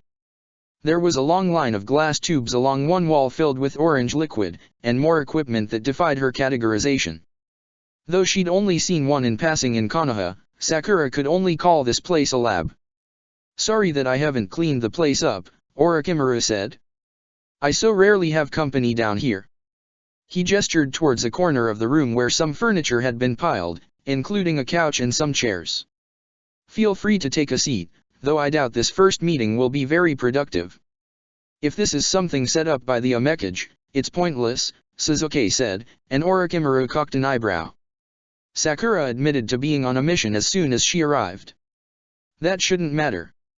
Of course she did, Orochimaru said with a sigh. Nagato Uzumaki is a monster. It's impossible to hide anything from him. Uzumaki? Sakura glanced over at Naruto and found that he was looking at her, eyes wide. Nagato and his mother were related? Oh, don't be so surprised, Orochimaru said, sounding bored. The clan scattered to every corner of the world after all. Sasuke ignored the jibe. Not so impossible, if you've hidden this down here. He looked around to prove the point, and Orochimaru chuckled. Well, that's a good point, but you're assuming this is hidden from the Omekage. They're aware of my little haunt down here. What? Sakura said. Orochimaru rolled his eyes. What? He mimicked, and Sakura felt herself turn red. Did you think anyone could hide from a man like Nagato?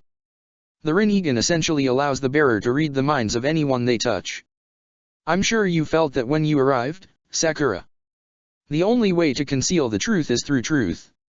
He waved his hands. And I have other measures, if necessary.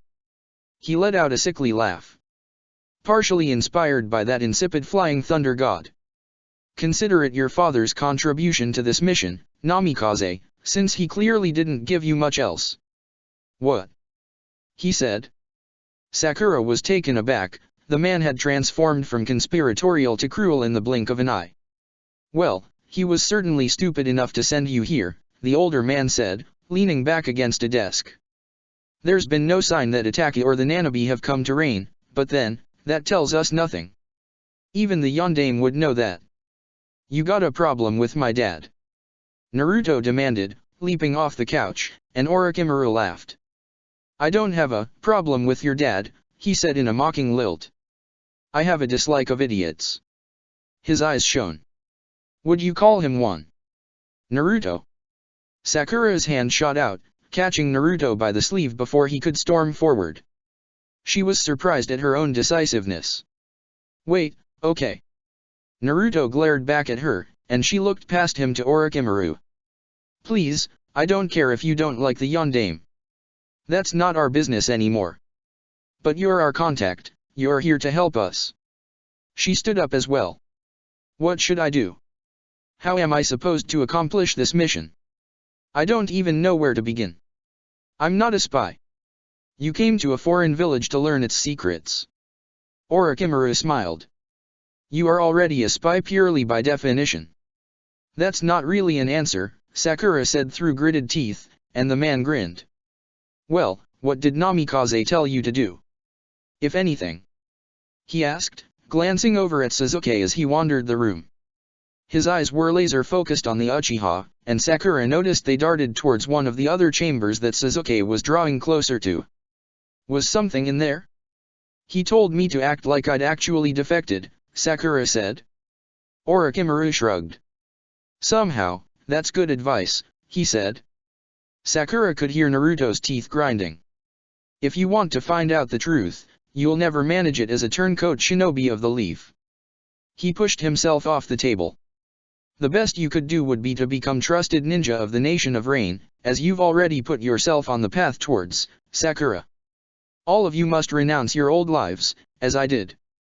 It can't be that straightforward, Sakura said, still keeping an eye on both Naruto and Sasuke. No, that's not what you're saying, Orochimaru said, amused. You're upset that I haven't given you a definite goal. He began gradually making his way towards the entrance Sasuke had approached, running his hands over the table and sweeping up a layer of dust. If that's what someone like you needs, I'll give you this. He stopped. There's only one organization in this nation that has unrestricted access to every level of power. The shinobi aren't trusted because many of them are mercenaries, spies, or traitors. The government and bureaucrats are holdovers from the country that was devoured. They are kept around for their experience, not because Rain has any affection for them. He grinned. Only the revolutionary vanguard would be trusted with the secrets of a stolen Baijuya. If you want to accomplish your mission and go home, Sakura Haruno, your goal should be joining the Akatsuki. Sakura thought that should have upset her, for some reason. The Akatsuki didn't seem easy to join. In fact, Haku and the Omekage were the only members she'd seen since arriving in the nation. Even Nono and Zabuza hadn't shown their colors. But in her heart, that had been her desire ever since she'd accepted the mission. At its heart, all Akatsuki wants is to prevent war. Okay, she said, and Naruto gave her a surprised look. I think I can do that. Wonderful, Orochimaru said. The way the word came out made it seem anything but. While you work towards that goal, your friends should likewise look to rise up the ranks.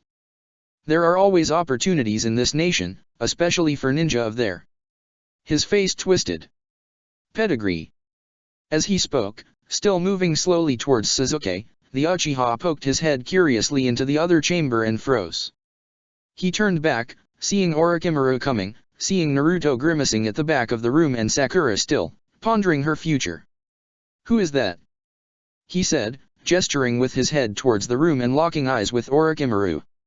Sakura blinked, and Naruto snapped out of his fugue and stepped forward, quickly crossing the room. What? He asked. Is there someone else down here, Sasuke? There is, Orochimaru said softly. Sakura's skin crawled. Would you like to meet him? He nodded towards the room. Naruto poked his head around the corner and frowned, and Sakura was compelled to follow. Acutely aware that she was putting Orochimaru to her back, she came to Naruto's shoulder and peered into the room. It was darker and quieter there than it was in the main chamber. There were no flickering electric lights hanging from the ceiling, and no humming machines filling the air with soft background noise. It seemed mostly barren. A thick carpet covered the floor, with a large armchair placed in the center of it, and across from it, there was another, smaller chair, bare gnarled wood without even armrests. There was a man slumped in the armchair. Sakura sucked in a breath as Sasuke took a step forward towards the figure. He looked ancient and withered, long white hair covering his face and cascading down his back, but it was more than that. He was draped in a black cloak, but wherever his skin showed, on his chin, his arms, his knees, there were cracks running through his skin, like earth broken open by drought. That's impossible, Sasuke said, breaking the silence that had covered the room. Sakura stared at the seated man. He wasn't bound in any way, but he seemed stuck to the chair. If he was breathing, it was so faint she couldn't detect it. Only the occasional minute flutter of his hands or the shifting of his long white hair betrayed any life at all. I've seen pictures of this guy before, he said, turning back towards Orochimaru. The Sunin favored him with a nasty smile. But he's dead. Very, Orochimaru said, striding forward and shaking the man by the shoulder, once, violently. The ancient man started, letting out a frightened cry and looking around. He didn't have any eyes, Sakura saw immediately, just two empty sockets. He started muttering under his breath, a constant stream of slurred words that held no meaning. Sakura felt her stomach twist. It reminded her of her great uncle, who hadn't even recognized her by the time he'd passed away. Then how can he be here? Sasuke said, taking a step back. He looked scared, Sakura saw, which was exactly how she felt. She didn't understand what she was seeing, but she knew it was wrong. How can Madara Uchiha be here? Well, that's very simple, Orochimaru said. I brought him back. You're lying, Naruto interjected as Sasuke withdrew into himself, staring at the ancient muttering man in the corner. You can't bring dead people back. That's stupid. Orochimaru laughed. It's funny, Namikaze. Did you know your father stole his Hiraishin from the second Hokage? He gestured at the talking corpse. Sakura couldn't speak, the implications were too overwhelming for her. This was one of the Nidame's jutsu as well. We were in competition for the position of the Yondaime, Minato, and I, and we both decided that the best way to achieve it was to improve on the jutsu of our predecessors. His laugh twisted into a snarl. But the second's Edo Tensei required human sacrifice, while his improved Hiraishin would only kill thousands in the blink of an eye. The third Hokage, my own sensei, said much the same thing as you, though with longer words. He crossed his arms, glaring at Naruto. How amusing that a foolish old man and a stupid young boy should have the same opinion. It seems your blinders transcend generations. He was killed by the first Hokage, Sakura finally said. She couldn't shake the feeling they were in danger. Were they allowed to know this? Orochimaru had just let Sasuke wander into this room, so it seemed to be the case, but reanimating the dead definitely seemed like something that should be hidden. Did Konoha have his body? Do the Omekage know? Do they approve? No, Orochimaru said, giving her a curious look. She hadn't objected, she realized, just asked questions.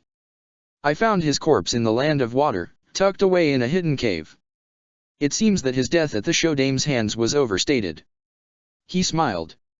Not that it helped him. I brought him back to answer my questions. The Sharingan has always fascinated me, and the genesis of the villages as well. He gestured to the trembling man. I keep him at the moment of his death, alone, confused, too frail to do anything but speak. It's funny, isn't it? Even the mighty Madara Uchiha was rendered helpless by age. Whatever he was hoping to accomplish in that cave went to waste. This is torture, Sasuke said, stepping closer to his ancestor. The man was still mumbling, his hands shaking in his lap. He doesn't deserve this. He was a traitor to the village who tried to murder the first Hokage, Orochimaru said slyly. Surely, as traitors yourselves, you understand that there's nothing that would not be condoned against a man like that. And besides, it's gratifying to have one of the men who founded the Hidden Leaf here at my whim, relieving the last moments of his regret-filled life. I don't think I'll ever tire of it. Sakura felt she was starting to gain an understanding of him. This was a man who delighted in showing how clever he was, she thought. But if he'd been in Rain and was trusted enough by the Hokage to be their contact despite some obvious personal animosity, he might actually be smart enough to back that up. He was telling them this for a reason. You. The man croaked, and everyone in the room, even Orochimaru, jumped at the clarity of his voice. He was leaning forward towards Sasuke, empty sockets wide. Sasuke just stared at the zombie, face twisted in disgust. The man's cracked hands came up as if to cradle Sasuke's cheeks, shaking violently the whole way. I know you. He groaned. Izuna. I lost my shadow, how stupid can an old man be? That's enough of that, Orochimaru said. He raised his hand, 2 fingers extended in a ram seal, and Madara stiffened, his jaw going slack. Some dust drifted from his mouth as he stared straight ahead, inanimate. Let him go. Sasuke spun around, his eyes wide. He was scared. Let him die. He launched himself at Orochimaru, and Sakura found herself following without a thought. The man laughed and spun back, slipping past Naruto and jabbing a finger into his forehead as he went. Naruto stumbled back, rubbing at his head in confusion. Sasuke went in, his Sharingan flashing, and the older man made the same jabbing motion. His finger grotesquely extended, shooting out more than 5 feet and slamming into Sasuke's forehead, and Sakura's teammate was thrown back into the wall, head lolling. "Wait!" she shouted out as Naruto collapsed. "Don't dash!" An edifying meeting, Orochimaru said, suddenly behind her. Too fast for her to do a thing. She spun, the knife coming up. His fingers slammed into her forehead, and the world began spinning, melting, and slipping away. Sakura stumbled, feeling foreign chakra burning into her brain, and collapsed to one knee. She looked up at the sun, her vision swimming as anger boiled her heart. "I look forward to our next one," he said, and then the world was buried in darkness. ####. Sakura woke up in her bed and looked around. She was hyperventilating. Had she been having a nightmare? It was dark outside, the walls of the buildings beyond her window dancing with neon lights. The digital clock on her nightstand read 1:26. She sat up, rubbing her eyes. It was strange, she was usually a solid sleeper. It felt like there was something stuck in her head, swimming behind her eye like the beginning of a headache. She didn't even remember getting into bed. She'd gotten home from the mission, she'd been exhausted, she'd seen Sasuke and Naruto, she thought. She'd gotten a letter to see them. They'd met up at the Eastern Bridge. They'd gotten a late dinner. They'd agreed to meet again, as soon as possible. It had been really nice. She'd felt like she completely belonged again. Sakura sat back, her eyes slipping closed as the rain outside lured her back to sleep. Nothing to worry about it, she thought, the notion slipping through her mind like molasses. She just needed to be loyal, she just needed to be strong. Everything else would work itself out. Obito Sensei Chapter 37. Erosion. By the end of the first month, Team 7's time in Omegakuer was beginning to feel real. That was about how long it took for the verisimilitude of their old lives to fade. A big part of it was that for Naruto and Sakura, their lives had not changed that much. Both of them had been mostly independent before leaving Konoha. They had spent time with their parents, but never entirely relied on them, and knew how to account for themselves in everything from managing their money to cleaning up their rooms. It took Naruto a week to remember that the floor wouldn't automatically eat his garbage, but he adapted relatively quickly after that. Sasuke had a harder time of it. He missed his clan and sometimes late at night, though he would never admit it, his mother. He wondered how she was doing, whether she had been executed. He slept without blankets because of the way the fear made his body burn. As they learned from each other, all of Team 7 had similar apartments spread out across the city. Single-room suites with an attached bathroom, all with a balcony, though Sasuke's had by far the best view. They all wondered why that was, but eventually decided it was down to random chance. Sasuke wasn't given unique treatment in any other way, and a nice view was too petty a concession if that was the actual goal. By the end of the second month, Team 7 was beginning to internalize that they didn't know when they would be going home. Before then it had been something they understood, because it was obvious, but had not felt in their heart. They had another meeting with Orochimaru of the Sunin in that time, another meeting they did not remember. When they discussed it, they all agreed they had the sensation of having linked up with Konoha's agent within the nation, but none of the details. Whoever it was watching and guiding them, they decided, but was keeping them from knowing the truth. Why, they had no idea. Like all children who travel to a new place, they began to make new friends after an initial period of friction and resistance. Sakura was already on good terms with Haku and Nono thanks to the success of her first mission, but she quickly grew more familiar with the other members of their cadre. They took missions together, none so dramatic as the first, and got to know one another. Zabuza Momokai was much as Naruto and Sasuke had described him, a huge and gruff man who approached everything with a passive animosity, like he expected even simple conversations to end with violence. Haku told Sakura after their second mission together that Zabuza had grown up in the Bloody Mist, and that he had slaughtered his entire graduating class to prove himself worthy of becoming a ninja. After that, Sakura had been somewhat scared of the man. What kind of person could kill that many people just to become a ninja? She couldn't help but feel that it further opened her eyes. Konoha and Rain were standouts among the other villages, she thought. Mist was a slaughterhouse just a generation ago, Stone was Konoha's perennial rival, Sand was led by a Kazekage who turned his own son into a murderer and thought nothing of it, and she was sure the hidden cloud was no better. Only the villages led by the men who'd followed Jiraiya's vision were doing anything to justify their existence. It was an extreme thought, but Sakura didn't question it. She had to be trusted to succeed, and Rain was a nation of extremists. She could and would fit right in. The other members of the cadre did not inspire the same thoughts in her, with one exception. Kabuto was friendly and passive, Suijutsu harsh and bold. They were good fits for Naruto and Sasuke. Kabuto had the patience to handle Naruto's energy and Suijutsu the confidence to challenge Sasuke's casual superiority. Sakura had interest in them as teammates, but found that she couldn't spend too much time with them without chafing. Kabuto was too friendly, to the point where she never felt she could trust him. The older boy always paid for meals, always held the door, always defused any potentially offensive joke with a light laugh. He wasn't like his mother Nono, who Sakura had to admire for her constant confidence. It was like he had been trained to always hedge his bets and make friends everywhere he went, and Sakura couldn't reciprocate that sincere insincerity. Suijutsu was just the opposite, naturally. He was rude, which did not play well with Sakura's newfound temper since she had let it speak more and more honestly since defecting. The first time she obliterated his head with a punch and shook out her wet fist, Sakura had realized that she could work with the boy made of water, but didn't want to spend time with him. Sasuke got along with him, and that was just fine. The boys made a habit of puncturing each other's egos, a natural kinship that Sakura didn't understand and also didn't need to. It was good for Sasuke to have another friend besides Naruto, even if it was a weird boy friendship that looked more like violent competition. He needed a reason to stay here. They all did. Past all that, Karen was the odd one out. The first time Naruto had met her, he'd done a double take, and Sakura couldn't blame him. Karen was short and meek, with red-rimmed glasses that further drew out her eyes and hair. They were deep red, almost the same color as Kushina's.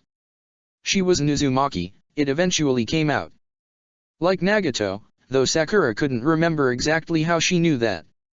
She was one of the many refugees who had come to the Nation of Rain over the years, though no one was sure when or how. In some way, she was distantly related to Naruto through his mother. That had been all Naruto needed, apparently.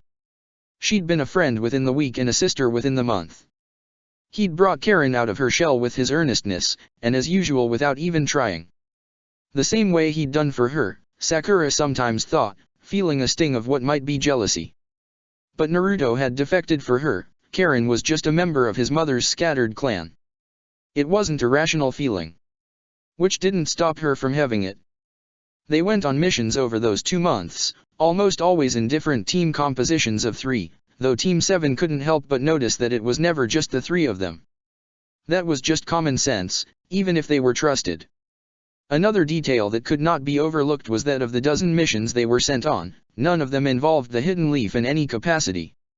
Rain and the Omekage did not want them to make some grand statement of their loyalty, Sasuke said one night as they had teriyaki at a new restaurant Sakura had discovered in the basement of a ninja tools shop, and Naruto had nodded in agreement with a mouth full of food. Them defecting had been more than enough, forcing them to work in opposition to the Leaf would just be stupid and pushing their luck. That was how it went, day by day and week by week. Team 7 made new friends, found new places, created new habits. It's not that much different from Konoha, they said to each other, except that it was a lot damper. Sakura discovered a taste for fried fish that she hadn't appreciated back in Konoha, Sasuke improved his ninjutsu with competition after competition, and Naruto eventually gathered the courage to approach both Yakushis about their spectacular medical jutsu. He didn't want his friends getting hurt, he said, and if they did he wanted to be able to fix them. They all missed their homes, their families, their friends, and their sensei. That couldn't be avoided. But it could definitely be worse. ####. Sakura sat back and chewed thoughtfully as Naruto gave her a pleading look. It's really that hard? She asked, and he nodded. She was trying out a new salmon strip, and it was fantastic. The good food made Naruto's despair a little more amusing. You know I've never been crazy with chakra control, Sakura. That's your thing, he whined. On Sakura's other side, Sasuke rolled his eyes. You mastered the Raise Non, didn't you?" he said. Naruto huffed. They were having dinner at Sakanaya, the restaurant that Sakura had grown to adore. The wooden floor was always shiny and spotless, the seats were wide and comfortable, and there was a counter where you could sit and eat as you watched the chef, an older woman named Miyo, prepare the meals. That's where they were, shoulder to shoulder as they gulped down their food. That was different. It's like being able to pat your belly and rub your head at the same time," he said, demonstrating on himself. Sakura giggled. "Like it's hard at first but eventually it's just muscle memory, so you forget how to, not do it. But this kinda stuff will be the exact same," Sakura said. Naruto gave her a doubtful look. "How long were you working on the Rasengan anyway, Naruto?" "A couple months." Naruto started counting on his fingers. "Like 5 months? Almost 6, I guess." He blinked. "Geez, yeah. Dad gave me my first balloon after Obito's bell test." "Bell test?"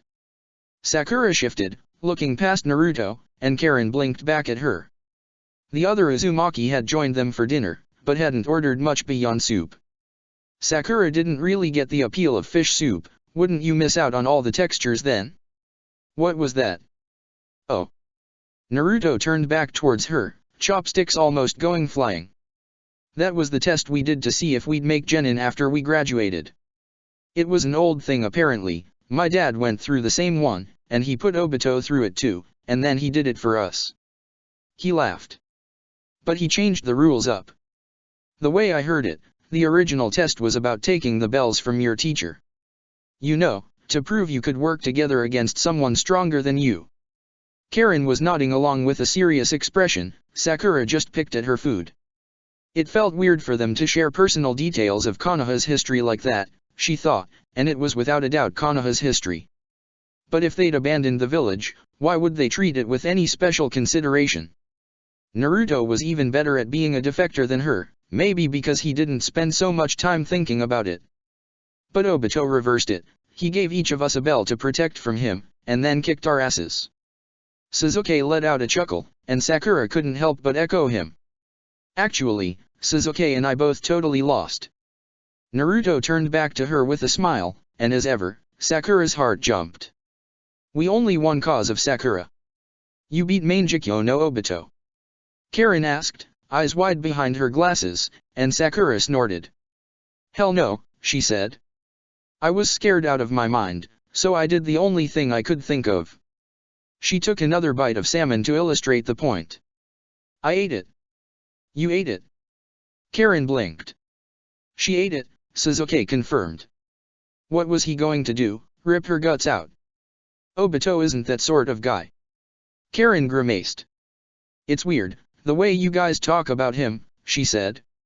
From what I've heard of him, he seems like the kind of person who definitely would do that. But you three, he was your teacher, and you make him sound like a normal guy. And a good teacher. She glanced between the three of them. A great one, actually. He is. Was, Naruto said. Then why'd you leave him? Karen asked, and Sakura cocked her head at the suddenly precise question. The girl didn't look devious, just curious. I'm sure you all had your own reasons, but if you had someone like that in Konoha, I guess I just can't understand leaving someone like that behind. She had never had someone like that, Sakura immediately realized.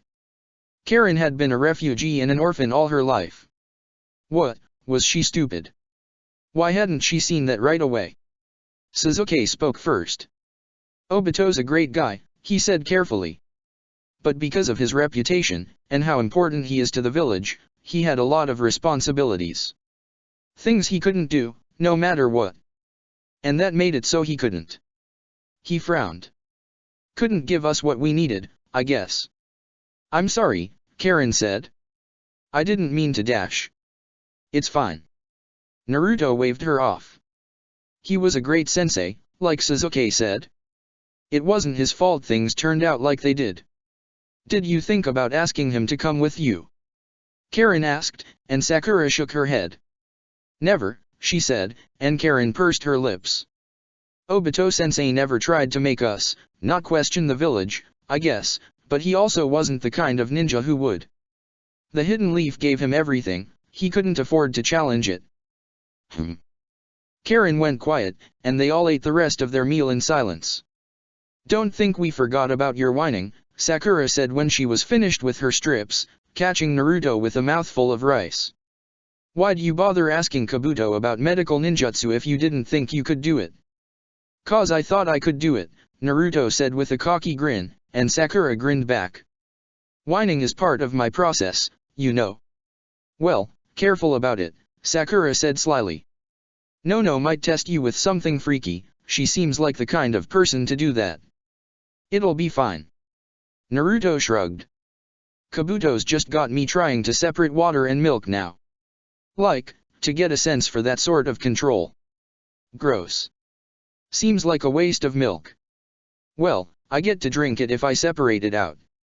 Naruto stuck out his tongue. So it tastes like shit when I mess up, he said with a laugh. At least you'll be able to fix us up when you're finished, Sasuke said, before giving a mean smile.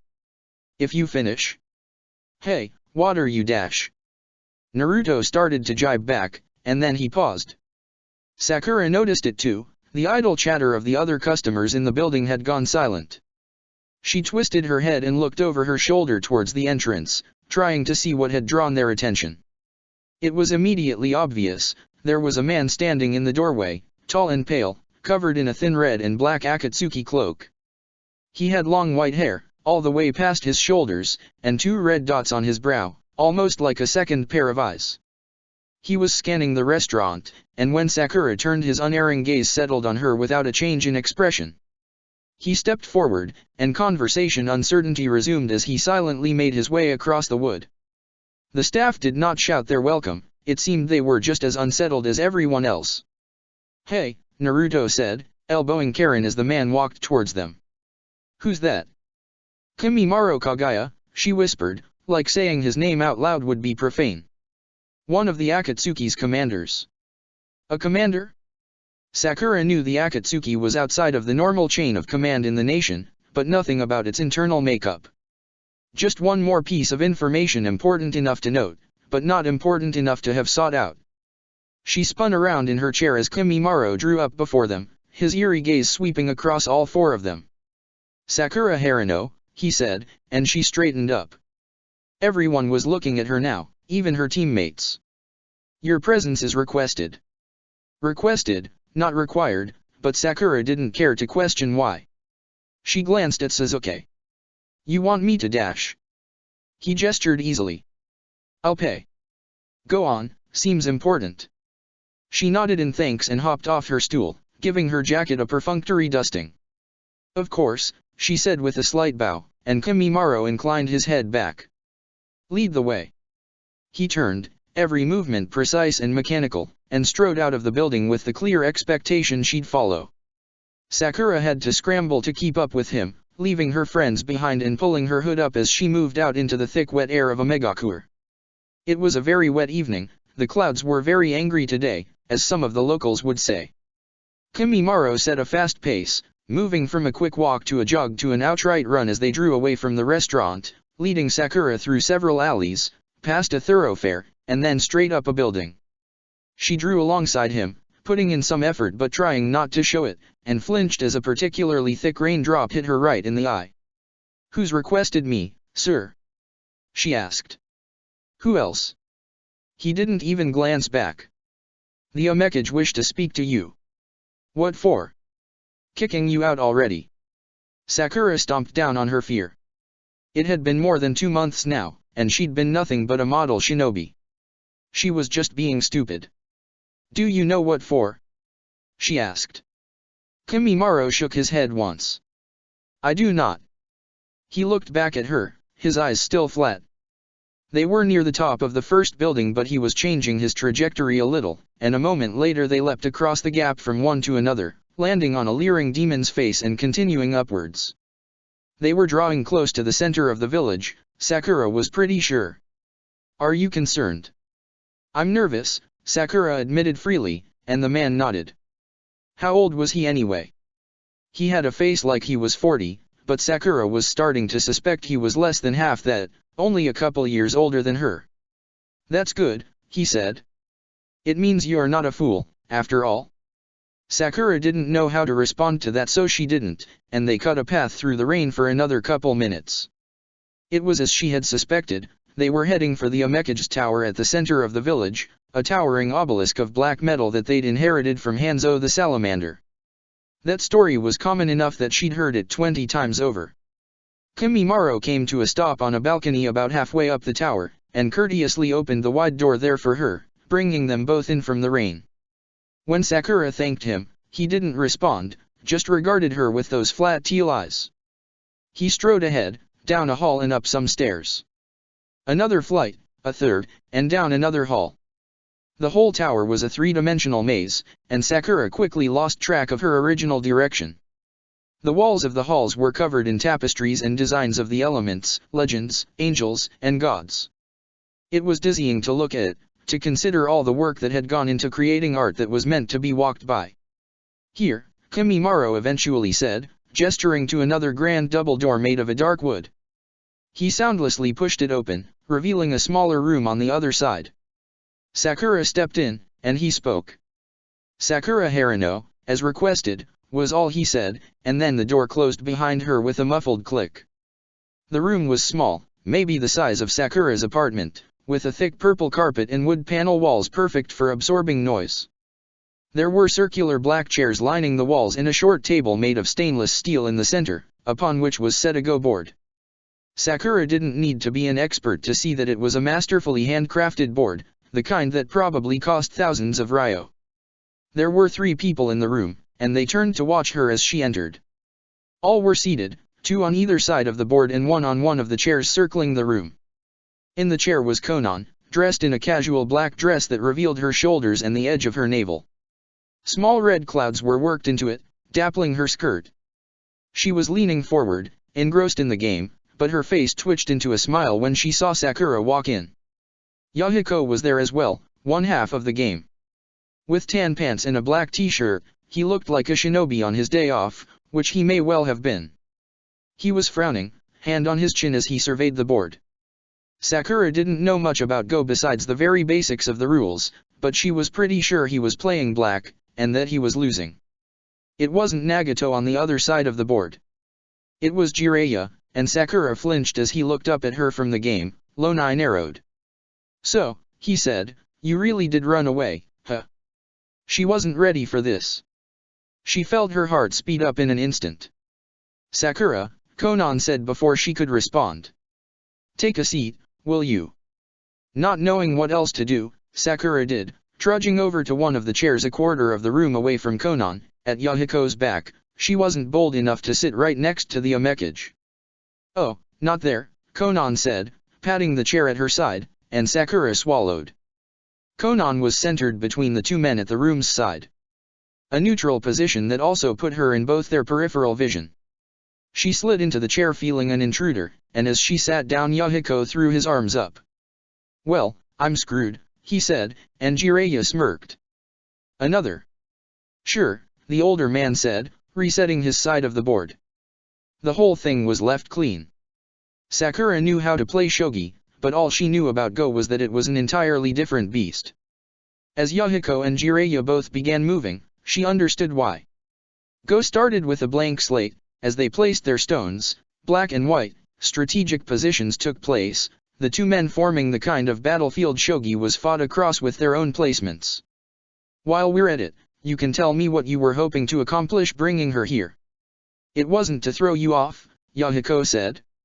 His moves were quick but deliberate, clack clack clack. His teacher was slower, placing stones ponderously, but Sakura could see he was focused on defense and offense in equal measure. Go was a game where you had to beat your opponent decisively, but Jiraiya's approach was passive and patient. "I thought you might want to meet her. I'm sure you know that her teammates are here as well." "Minato was furious," Jiraiya said, sweeping up one of Yahiko's strongholds. Sakura blinked. She hadn't even seen how Jiraiya had set up such a strong offense, and apparently neither had Yahiko. "Not that I can blame him.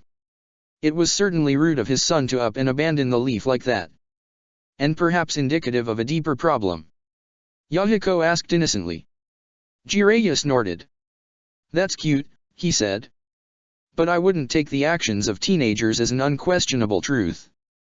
Besides, Sakura left to spy on you guys, right? Naruto was just dragged along. Sakura stiffened, and Konan nodded at her side. So she admitted.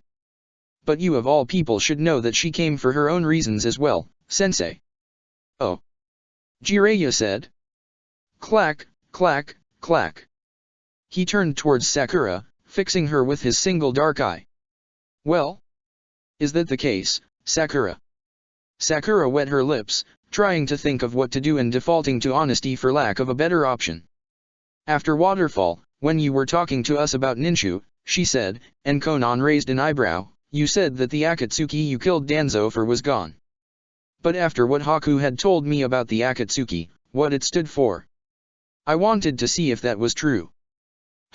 Jiraiya said, and Sakura noticed Yahiko was pressing in on him. There seemed to be more black than white. Well, that was fair of you, I suppose. It was. Sakura couldn't keep the surprise out of her tone, and Jiraiya rolled his eye. I am a bitter old man with many enemies and many regrets, he said dramatically. You'd be stupid to trust me without reservation, wouldn't you? You told them about Ninshu, huh? Yahiko said. That explains their attitude. It felt like they already knew a little something about the world. They could fake that easily, Jiraiya said dismissively. Then I'm sure you also told her that you think the nation has become just another village, Yahiko said, and Jiraiya nodded, clearly bored. Sakura could tell this was an old topic between the two men. Well, do you think that's true, Sakura? Konan asked. She glanced at the woman, pursing her lips. Oh, don't interrogate her, Jiraiya griped. She's already in an impossible situation. It wouldn't be fair. Well, that is part of why we invited her here, Yahiko said. Jiraiya shook his head. An invitation can be refused. I doubt she felt like that was a possibility. You sent one of your Akatsuki for her, right? She probably felt it was critical. He sighed. I don't mind you forcing us together, Yahiko, but please don't act like she had a choice in the matter. He gestured, arms wide. This whole village is like that now, cloaked in false choices.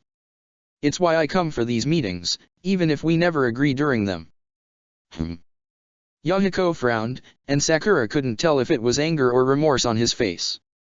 My apologies, sensei. That's all right, Jiraiya said. He was dominating the board again. So, what were you intending? Sakura is a wonderful ninja, Konan said. Sakura felt like a bug under a microscope, but Konan smiled warmly at her. She's already done Rain enormous service, even if she's only been here for a couple months. Waterfall has agreed to a defensive alliance thanks to her. We thought there could be some value in the two of you meeting. Oh? Still wrapping up those minor villages. Jiraiya shifted. I was wondering if that was what Waterfall was about. His face hardened. You put that whole thing together, huh? Not in the way you're thinking, Yahiko said, his smile fading. But you can't tell me more because the uncertainty of the other villages is critical to you now, Jiraiya said, his tone cruel. This is what I mean, Yahiko. He sat back, abandoning a game he was about to win. The nation you've created is no different from any other hidden village. The nation isn't in service to anyone, Yahiko said, crossing his arms. That independence is key to Dash. You don't have any independence. Jiraiya laughed. Sakura fidgeted, feeling very much out of place. None that matters. That's ridiculous, Yahiko said, growing a little colder. Konan leaned back, watching both men patiently, and Sakura tried to take some comfort from her calm. She could feel the furnace in her heart heating up. We are our own masters here in Rain, no daimyo to answer to, no government encouraging war with our neighbors for land or resources. He raised 3 fingers. You told us yourself many times, money, fear, and hatred are the things that perpetuated the world wars. All those things are driven by the government. And you've become the government. You've said it yourself. Jiraiya shook his head in obvious disgust. The problem is not an outsider creating those circumstances, Yahiko. Any human will manage it just fine all by themselves. You can say the nation is independent, but it is still a part of the system of shinobi and villages, and by participating, it spreads those triggers. He patted the carpet. Look around at what you've made. Rain is full of wealth, which inspires both ambition and jealousy. It's amassing the loyalty of minor villages, with Waterfall only being the latest. And it is taking brilliant young boys and girls like Sakura here, he pointed at Sakura, who blushed, for its own, away from their families and homes, so that they can pursue its goals. That creates hatred. The nation is exactly what you created it to surpass. It's a work in progress, Konan said, cutting off Yahiko before he could continue. His face was going red. Jiraiya gave her a contemptuous look, and she returned an unimpressed one. Sensei, it's the problem of ninjutsu that you first espoused to us. When one group masters ninjutsu, it becomes necessary for others to take it up as well, lest they have no defense against it. You can call it evolutionary pressure, or gravity, or some other fundamental force if you want, but any new nation that has been created in the last 50 years has taken the form of a hidden village, because they are the most stable structures. Not Desh, Jiraiya said. Konan shook her head, speaking quickly. Not stable, you're right. Successful, she corrected herself. Systems upheld by shinobi have been proven the most successful.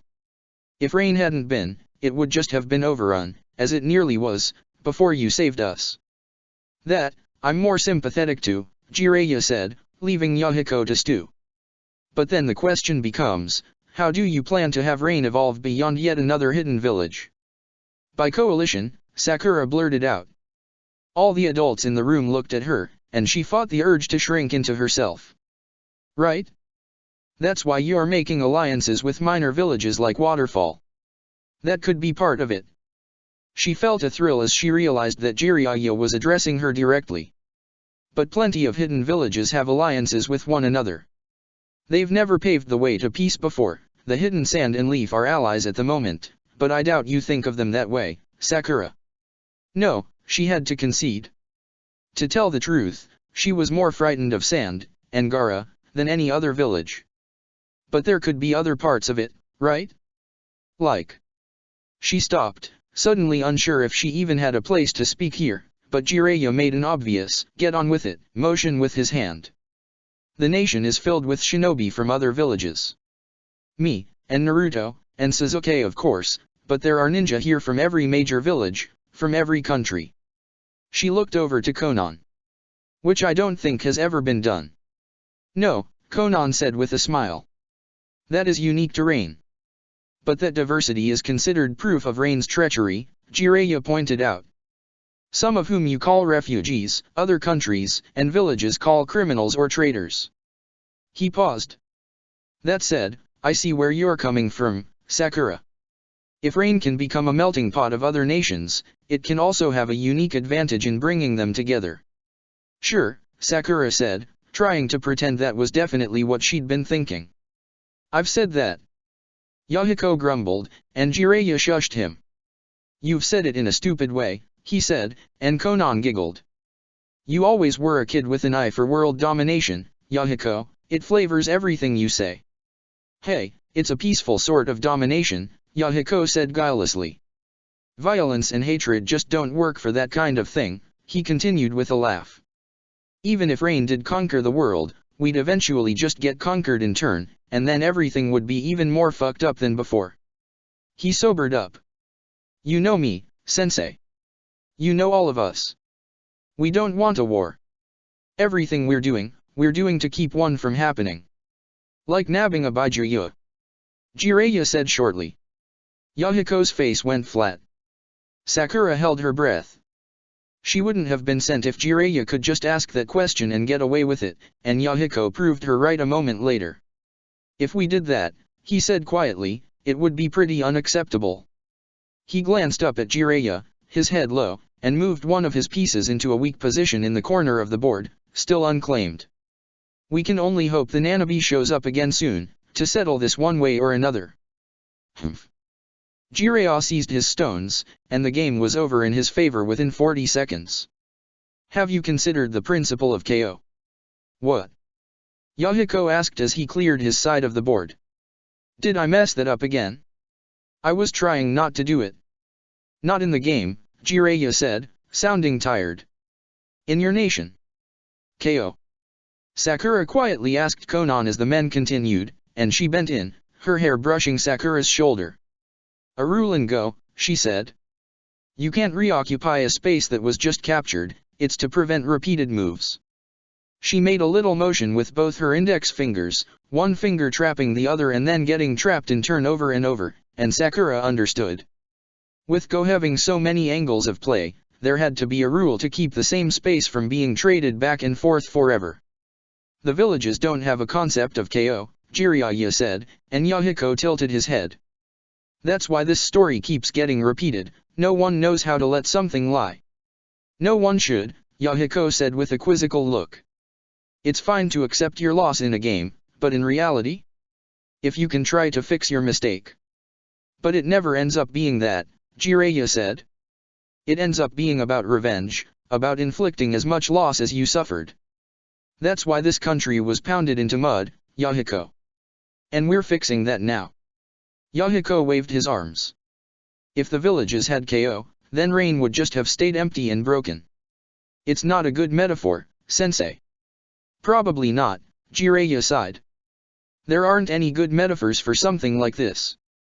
I'm trying to say that if you did take the Nanabe, then you're making the same mistake of assuming rain needs to have the strengths of the other villages to succeed. And if you didn't? He turned over one of the white stones in his hand, delicately slipping it between his fingers. Then a truly deranged man has a Baijuyu all to himself, and tried to pin the blame all on you. He placed the stone in a silk bag at the table's side.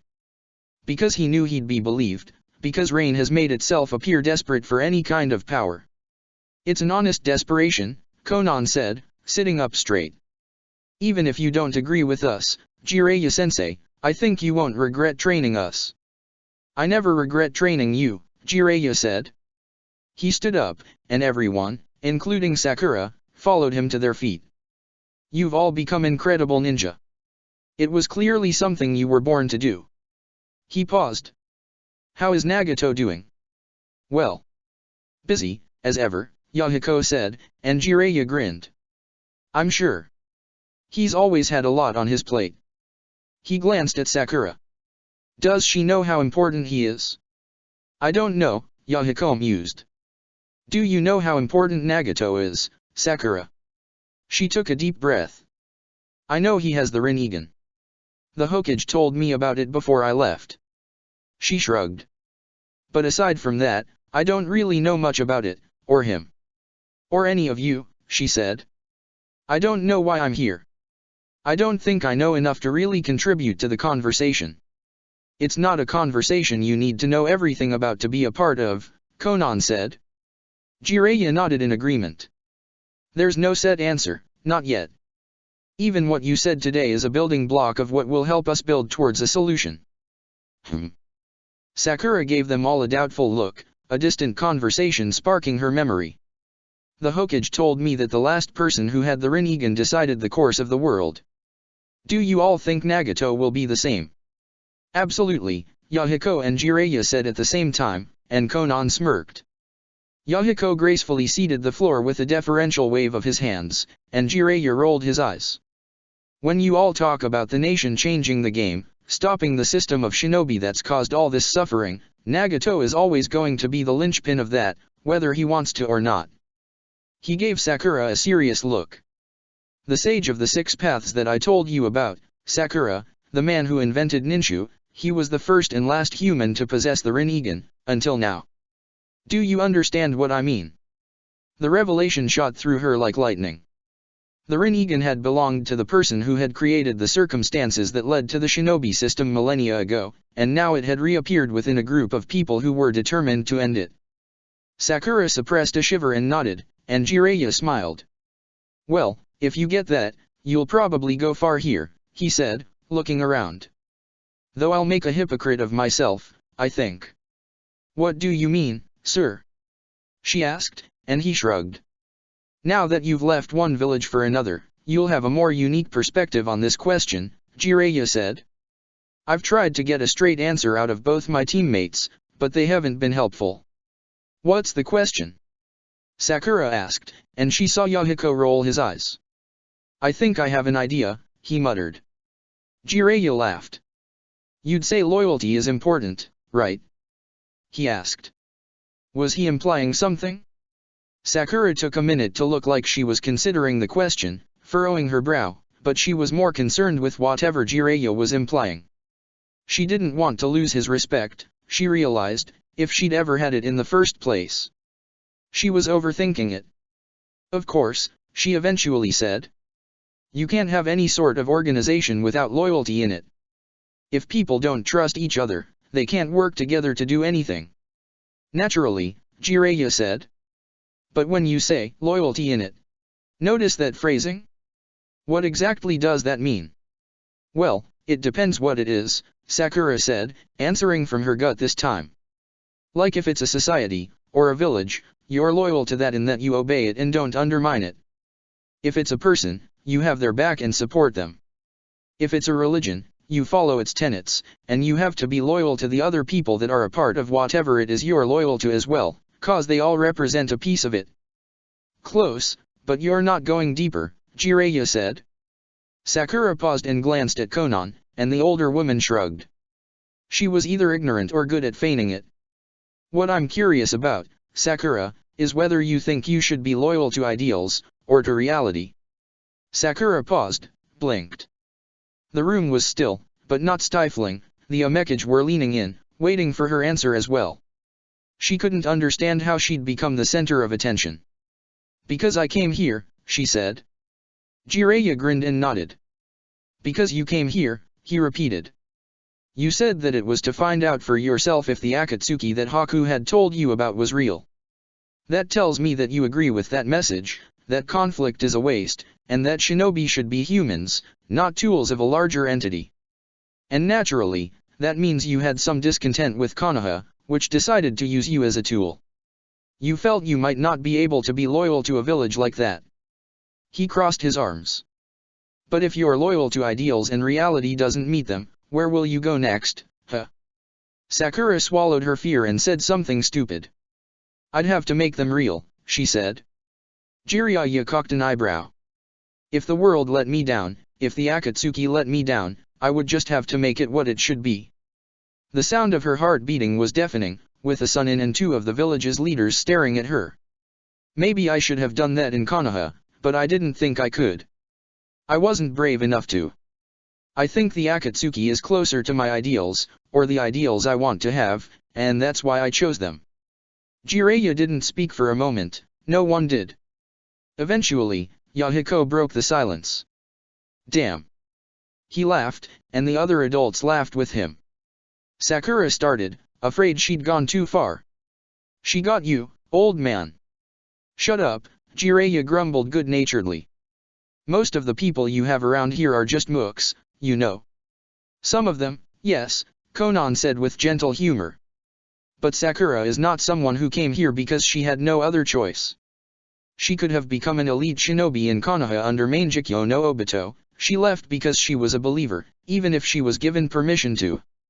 She gave Sakura a warm smile, and Sakura shyly returned it. And she's right to say what she did, after all, it's people like her who will change the world. Jiraiya didn't sound too sure about that. He stood up from the table with a dismissive wave. We should continue this another time, I think. I'll stay a little longer, if that's all right with you two. You're always welcome here, Sensei, Konan said. The nation is Rain is your home as much as it is ours, even if you don't approve of it.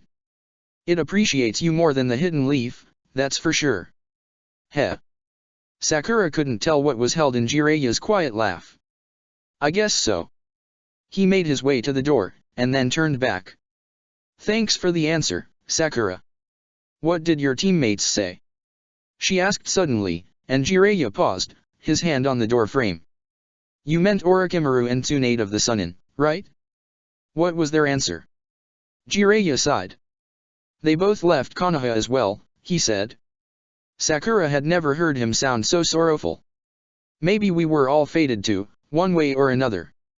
That might just be how it is. He turned back to Sakura. Tsunade is out there, wandering from town to town and country to country, wasting her life away at the bottom of a bottle. She told me that an institution or ideal can never deserve loyalty. They'll inevitably betray you. It's a fool's errand, only people deserve your loyalty, and only until they betray themselves. That's cynical, Sakura muttered, and Jiraiya shrugged. She lost everyone important to her. From her perspective, it's correct. Orochimaru. He laughed, and Yahiko chuckled as well. He's here, in the Nation of Rain, up to who knows what. Do you two even keep tabs on him? Occasionally, Yahiko admitted. We pop in and make sure he hasn't done anything unforgivable. But he's been very well behaved. Orochimaru. For some reason, the name conjured up a smirking pale face in Sakura's memory, though she was sure she'd never even seen the man before. Weird. He doesn't believe in loyalty, Jiraiya said. Not to the rain, not to the leaf, not to anyone or anything. He'd call it tolerance, I guess. To that guy, it's all about what someone will let him get away with. How useful they can be. That's the only thing he'll ever regard the world with. What about you? Sakura asked. Jiraiya cocked his head, still frozen by the door. What do you think? He asked. Sakura shrugged. I read your book, she said. Tales of a Gutsy Shinobi. Jiraiya and Konan both raised an eyebrow. Yahiko gave a little grin. I think you'd be similar to Tsunade. That you'd be loyal to people, not to the things they build. How'd you get your hands on that? Jiraiya mused. It's been out of print for years. When Sakura stayed silent, he chuckled and kept speaking. You're close. I don't believe in loyalty to an institution either, he said. Sakura smiled, feeling a surge of confidence. I'm loyal to my students, for trying to uphold their vision. I'm loyal to my friends, for the help they've given me. I'm loyal to my publisher, for making me rich. He smirked. I don't have a deeper answer. I'm not a philosopher. That kind of loyalty is enough for me. Before she could respond, he stepped past the door and closed it behind it. Sakura was left with just as many questions as when she'd arrived. Man, Yahiko said with a quiet laugh. He's always so scary to talk to. He stood up, leaving the board on the floor. Always feels like he's picking you apart. Did you really bring me here to talk to him? Sakura asked, and Konan nodded. Of course. It's important that we see how you handle yourself, Sakura, she said. On a mission or in a conversation with a man like him, it doesn't matter. She leaned back in her chair and crossed her legs, black dress flowing. You have enormous potential, it's vital to the nation that you manifest it. Thank you. I think, Sakura said. Was everything in this village a test? Would she ever be able to drop her guard? She'd stopped thinking about it when talking with her peers, like Karen, but now she was more aware than ever that there were extra eyes on her. We are sorry for springing that on you, Yahiko said. He raised his hands. In my defense, it was Konan's idea. Because I was confident she could handle it, Konan said. She smiled. Which she did. Beautifully, considering the circumstances. Her smile faded. However, we did want to discuss something else with you, Sakura. Oh. Sakura took a seat again, trying to maintain eye contact with the both of them. Naturally, it was impossible. Okay. You've performed fantastically on missions, Sakura, Yahiko said, picking a hair off his shirt. Nono and Zabuza have had nothing but praise for you, Naruto, and Sasuke. According to them, you're all more than exceptional. Sakura felt a smile creep across her face but didn't dare speak. She'd already talked too much. I'm sure you've noticed that so far, we've kept your missions confined to Rain and the minor countries, Konan continued. Sakura nodded. We did not want to push you out of your comfort zone, but something has come up, and we believe your team would be an ideal fit for it. Something? Sakura asked. Konan shrugged. The land of lightning and the village hidden in the clouds have been growing more insular with every year, she said. Yahiko laughed. More paranoid, more like, he said, and Konan nodded in agreement. Their daimyo fears the nation more than anything, and he's infected Cloud with that fear. They barely let anyone in nowadays until they're 200% sure that they're not one of our spies. Do you send a lot of spies, I mean? Sakura couldn't help but ask. Yahiko grinned. Oh yeah, he said with a wink. But none have made it very far in. He held up a hand. Now don't get me wrong, we're not asking you to be a spy. Not sure you're really in the right mental space for that. But we want you and your cadre to meet up with someone who is inserting into Cloud. It would be in the land of frost. You'll be helping them sneak in. How? Sakura asked. And who? Konan grinned. By chasing them in. They're an unusual shinobi. Someone who's not a member of any village. Sakura considered. Why are you telling me this? You'll be giving this mission to Zabuza and Nono, if you haven't already. Because you'll be passing through the land of fire for this mission, Yahiko said, suddenly serious. We want to send a larger contingent of your cadre than usual, you, Naruto, Haku, Kabuto, Nono, and Karin. You all have skills that will be critical, and we have another assignment for Suijutsu, Suzuki, and Zabuza besides. We're asking you first, Sakura, because we want to know if you and Naruto will be able to handle it. You may encounter shinobi from the leaf, Konan continued, even if it's unlikely. That's not something we want to subject you to without your consent. Confronting your former comrades can be incredibly painful.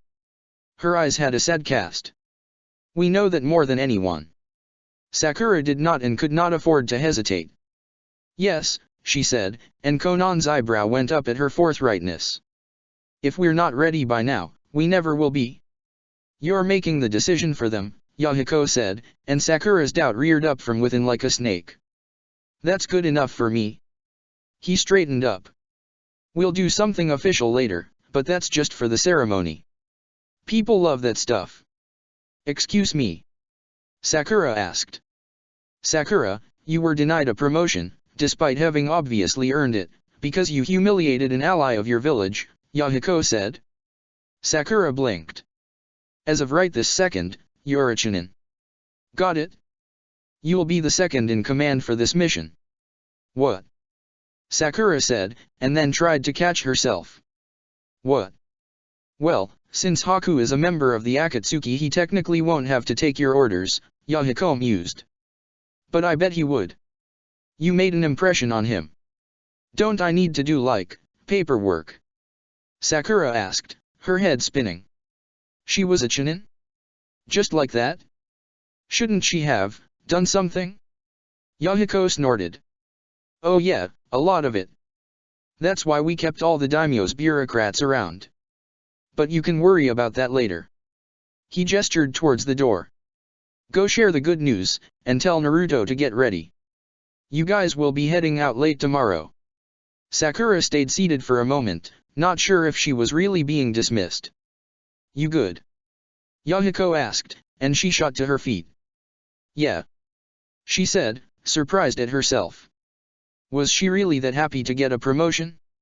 Her heart was singing, wasn't that a little shallow? Or was that the song of validation? My apologies. Thank you. She walked to the door so fast it was almost a run, and heard Konan chuckle behind her. Do the nation proud, the Omekage said, and then the door closed behind her. Sakura breathed out, her whole body shuddering, and found she couldn't contain it.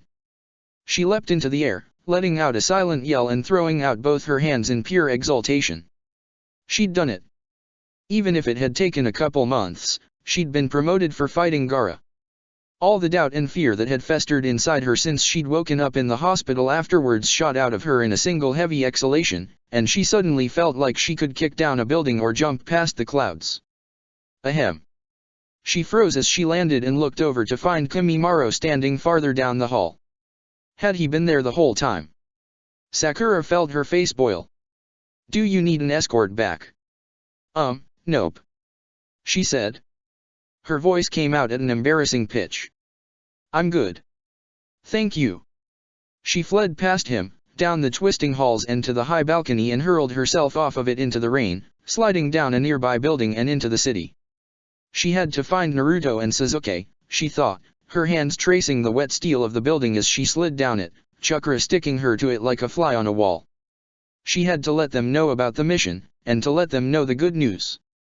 She'd made Chunin before them. Sakura's cackle echoed through the stormy night. Obito Sensei Chapter 38. Field Trip.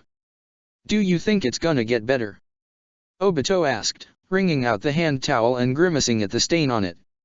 He wasn't sure if it was toothpaste or something else, but he probably shouldn't have put it on his eye a second ago. Rin looked him over, tapping his temple with a glowing finger and frowning. I mean, it's pretty much healed. I doubt he put his back in it, she said. They were in his apartment's bathroom, late at night. 3 months ago, Obito wouldn't have dreamed of it. Now, with Rin being one of the only people who bothered to talk to him, he didn't bother second-guessing the situation. You know that's not what I meant, he said, spreading the skin around his eye with 2 fingers and wincing. She was right about that at least, the black eye was already essentially gone. He looked more like he hadn't been getting much sleep, which was definitely the case. Yeah, I know, Rin muttered. I'm gonna kill him. Please don't, Obito said, knowing both that she wasn't serious and that she was absolutely capable of it. I doubt that would help anything, he continued with a little laugh. You can't do something like that, Obito, Rin said after a moment, leaning back against the bathroom wall and crossing her arms. The room was spotless, but only because he'd dumped everything on the sink in the Kamui in a panic the moment she'd knocked on his door, even his toothbrush. Finding that was going to be a hassle. I don't know if you think it'll make them feel better or something, but if some prick like Asuma gets drunk and takes a swing at you, let him fall on his ass. Letting him land a hit like that is only going to make things worse. Obito didn't respond right away, staring at himself in the mirror and wondering if he always looked like such a mess, or if today was special. He was inclined to think it was the latter. It had started with the whispers, and then turned faces and averted eyes. Konoha wasn't populated by stupid people. The fact that Obito had lost his team, the Hokage's son, had spread in just days. By the end of the first week, the blame had been cast. Some had fallen on Sakura's parents. They'd borne it with the steady determination of a couple who believed history was on their side. A little had come to rest on the Uchiha clan's doorstep, but to the rest of the village their loyalty was unquestionable, and the tragedy of Mikato's entire family abandoning her had kept cruelty from her life. That left the lion's share for Obito. This wasn't a schoolyard, the village's judgment wasn't crass. He wasn't called a coward and a fool in the streets, though perhaps behind closed doors. No one denied him service. If he wanted to, he could walk into any restaurant or shop in the village and have a perfectly acceptable experience. But wherever he went, the eyes followed, the whispers followed. It was funny, Obito had to say. If you went after him with a sword, he could laugh it off, step through it like a mild breeze. But there was something far more insidious about words. If there was a technique for stepping through them without leaving them embedded in your soul, he hadn't learned it yet. That pariah status, that void that followed him wherever he went until he decided that going anywhere wasn't worth it, had persisted until today. But today, something had changed. Asuma and Kurane had confronted him while he was training alone. They'd been drunk, they'd said regrettable things, and he'd returned the favor. When Asuma had swung, a dirty haymaker that was all anger and no technique, Obito hadn't even thought about dodging. He'd taken it head-on, determined to not give an inch, and gotten a black eye for his trouble. The Jonin had left like children fearing an adult's attention, an invisible line had been crossed, and Obito was pretty sure it wouldn't happen again. Violence like that was unacceptable. They still had to work together, after all. But the fact that it had happened at all indicated how far things had come. You threw away the village's future, you piece of shit. All 3 of those kids were one of a kind, all that work we put into Sakura was wasted. And you're still here, still training, like you're worth something? You're useless, less than useless. You're sick. Obito. He shook his head, looking back at Rin in the mirror. She bit her lip. Are you going to ask Sensei to do something? Only if it happens again, Obito said with a sigh. Everyone's still hoping they'll just come right back.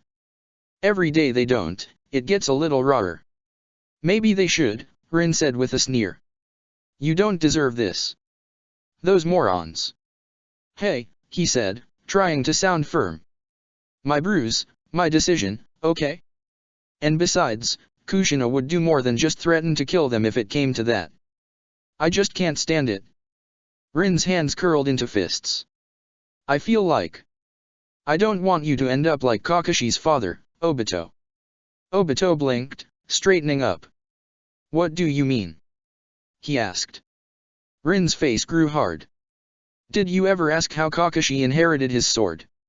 No, Obito said, feeling stupid. Even if it was relatively ancient history, he felt a sting of guilt for not knowing more about his deceased teammate. His sensei had told him, long ago, that the White Fang had committed suicide after a mission gone wrong, and that Kakashi had devoted himself to the village in his honor, but little more than that. I figured he just inherited it. He did, Rin said. She leaned forward. But it was also the blade the White Fang used to end his own life. He found it in his father's body. Obito blinked, staring at her. What the fuck? He asked, at a loss for words. How the hell do you know that? Sensei told me, Rin said, her chocolate brown eyes tired and full of obvious, pitiable concern. And he told me to tell you. Shinobi can be cruel, Obito. The White Fang's choice led to the Third War, and all the hatred and pain of it fell on him until he couldn't bear it. Letting Naruto, Sasuke, and Sakura leave isn't nearly as bad as that, but he thought it was weird that the sword passed from one familiar story to another. Obito tried to crack a smile. Maybe it's cursed, he said, and Rin rolled her eyes. I could throw it away. You wouldn't throw away Kakashi's only present, she teased, her voice full of humor and sorrow. Then you'd have to worry about his ghost bullying you too. She froze up in horror for a moment at her own words, but Obito freed her with a laugh. Yeah, and he'd be a lot better at it, he chuckled. He always knew how to knock me down a peg. They paused after that, a silence stretching between them. Obito closed his eyes, wondering why he didn't care more. About the village, about his bruise, about his team. Adversity could bring out the truth, he decided. He'd been solitary before by choice, taking that choice away from him didn't make much of a change. He still had Rin, Guy, his sensei, and Kushina, and his clan.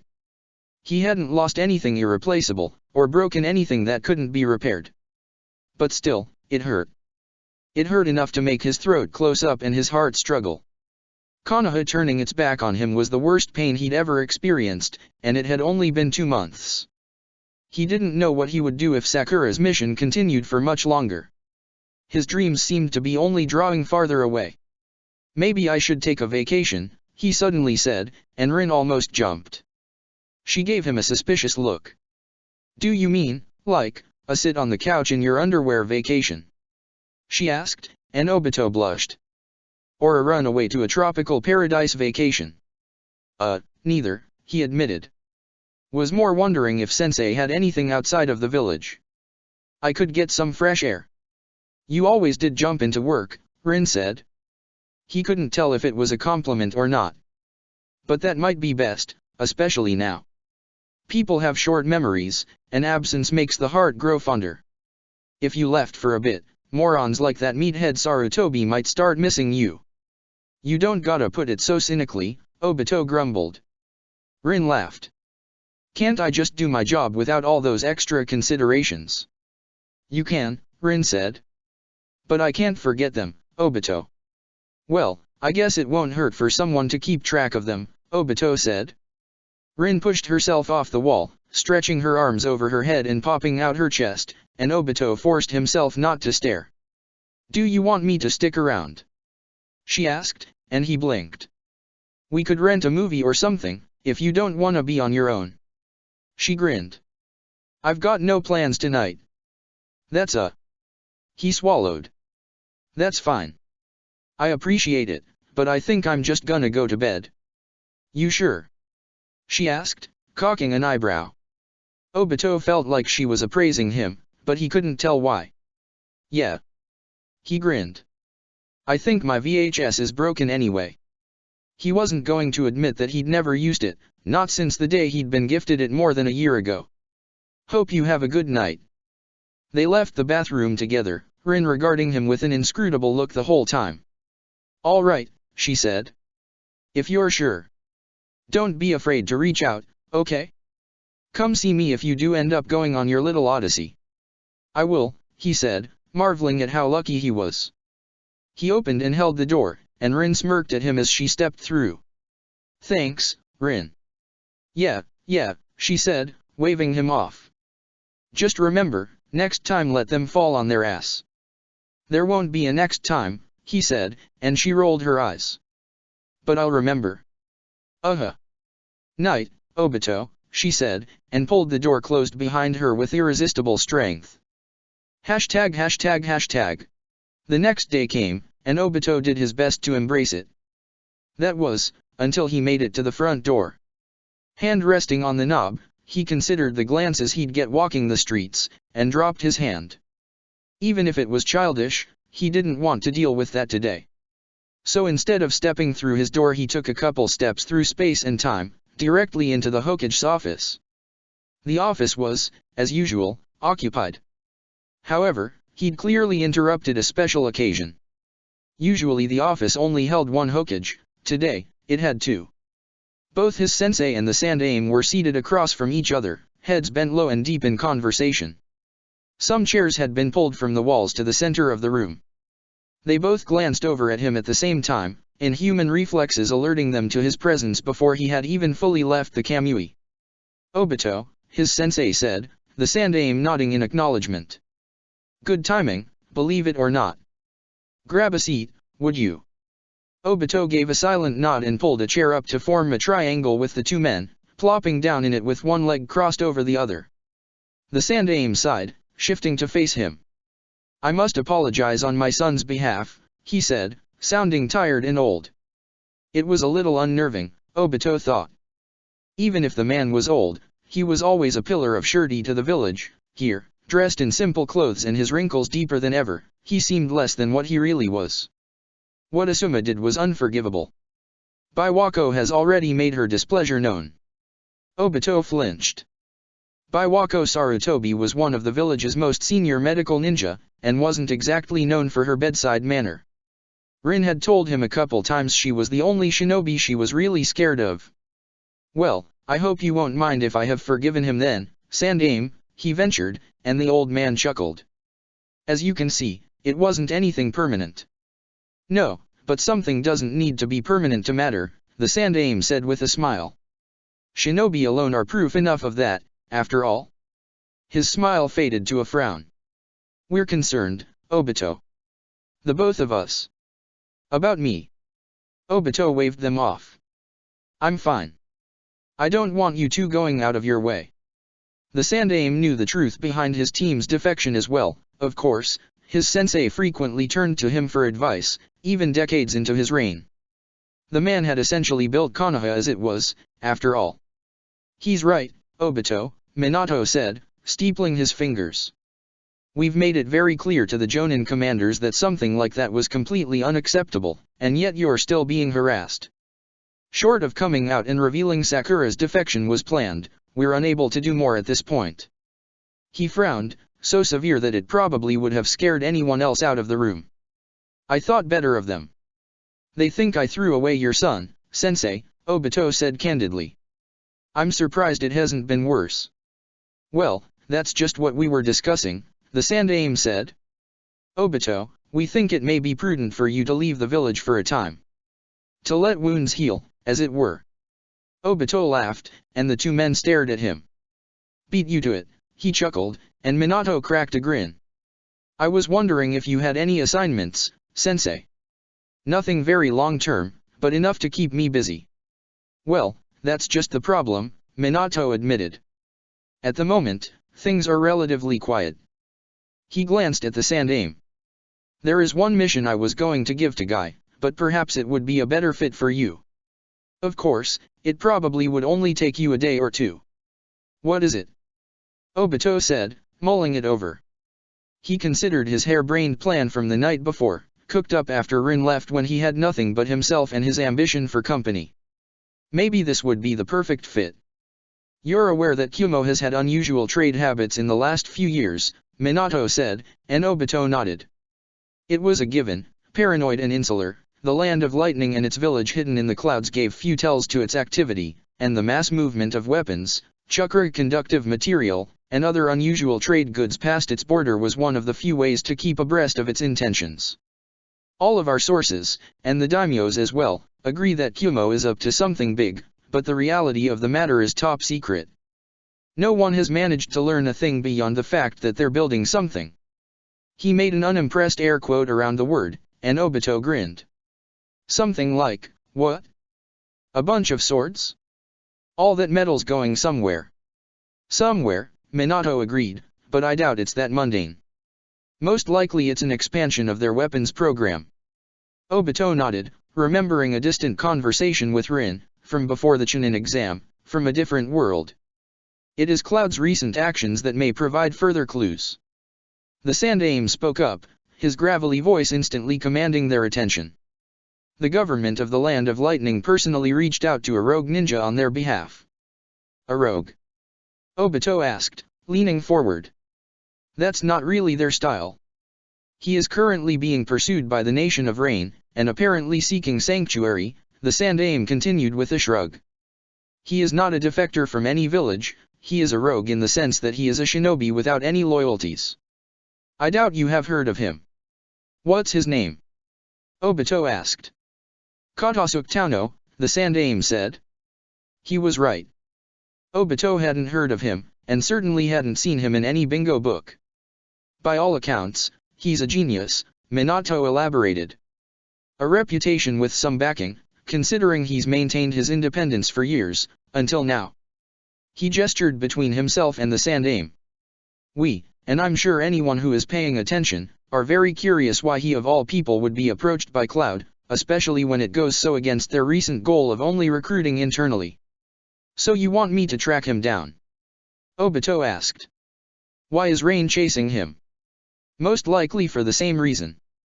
They want to recruit him, Minato said. His eyes narrowed. They're just being more aggressive about it. And are we recruiting him? Obito said. His sensei shrugged. If we can, he said. We want someone to make contact with and appraise him. If he can be convinced to join Konoha instead, wonderful. If he cannot, then perhaps he can be made to spy on Kumo on our behalf. And if he doesn't agree to either of those, then information is paramount, the Sandaime finished. What kind of shinobi he is, why Cloud may be recruiting him, what he hopes to accomplish with them. He huffed. A man like that is unpredictable. You would be an ideal analyst, Obito, if you'll take the mission. I'll take it, Obito agreed without hesitation, and his sensei gave him a smile. With a condition. A condition? Minato asked, a little surprised. Obito grinned back. Tell me how to find Mayaboku, he said, and both of Minato's eyebrows shot up. Find? He asked. Obito, if you're looking to make a contract with the Toads. I could just ask you, right, Obito said with a wave of his hands. But if I was going to do that, I would have asked years ago, Sensei. I want to seek them out myself. I didn't think I was worthy before. He didn't say it aloud, but it was true. I want to prove that I am. Finding Mayaboku isn't something most people are capable of, Minato mused. You know that, right Obito? Jiraiya told me I wouldn't be able to locate it, even with my Kamui, Obito admitted, and Minato nodded. It's a physical location, but the paths to it are always changing, he said. Obito gave him a quizzical look, that sounded like a bunch of nonsense. It is a mountain in the world, but some of it exists in a parallel space, almost like your Kamui. You could reach it by walking, but it would take months. He scratched his chin. But Jiraiya-sensei may not be completely correct, your Kamui couldn't find it by itself, that's true, but it would give you a pretty unique advantage in locating it. How do you mean? The paths to Mayaboku are treacherous, but the reason they give people so much trouble and take so long to travel is because the natural energy that saturates them causes them to constantly shift, Minato elaborated. But with your Sharingan, I bet you could detect those changes, maybe even account for them. He leaned back. Never thought about it before. It's pretty neat, huh? Obito could feel himself start to get a little excited. And why not? He could afford a little excitement in his life. Where could I get started then? He asked. Minato grinned. The land of frost, funnily enough, he said, and Obito blinked. Almost too convenient to be true, frost-bordered lightning, after all. Along the northern coast, on the dark sea. That would be the best place for you to begin. That's a pretty big coast, Obito laughed. Know it when you see it, thing, huh? Oh yeah, for sure. But I think the toads would complain if I told you more, Minato said. So, when will you head out? Obito stood up. No time like the present, right? He winked. I'll see you soon. Then he stepped out of the office just as abruptly as he'd entered, and left the Hokage to their devices. ####. The nice thing about keeping the Kamui stocked with all sorts of odds and ends was that Obito didn't even have to go home to start his mission. He dropped by the hospital, said goodbye to a startled Rin, don't know when I'll be back. Wait, what dash, and was on his way like that. With both frost and lightning to the north, that was the obvious direction for him to head. First things first, finding out where Kotosuke Tano was last spotted.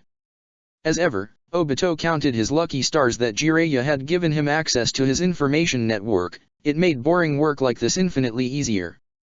He visited, in order, a hotel, a bar, a hot spring, a casino, and finally a clothing boutique, and picked up another crumb at each.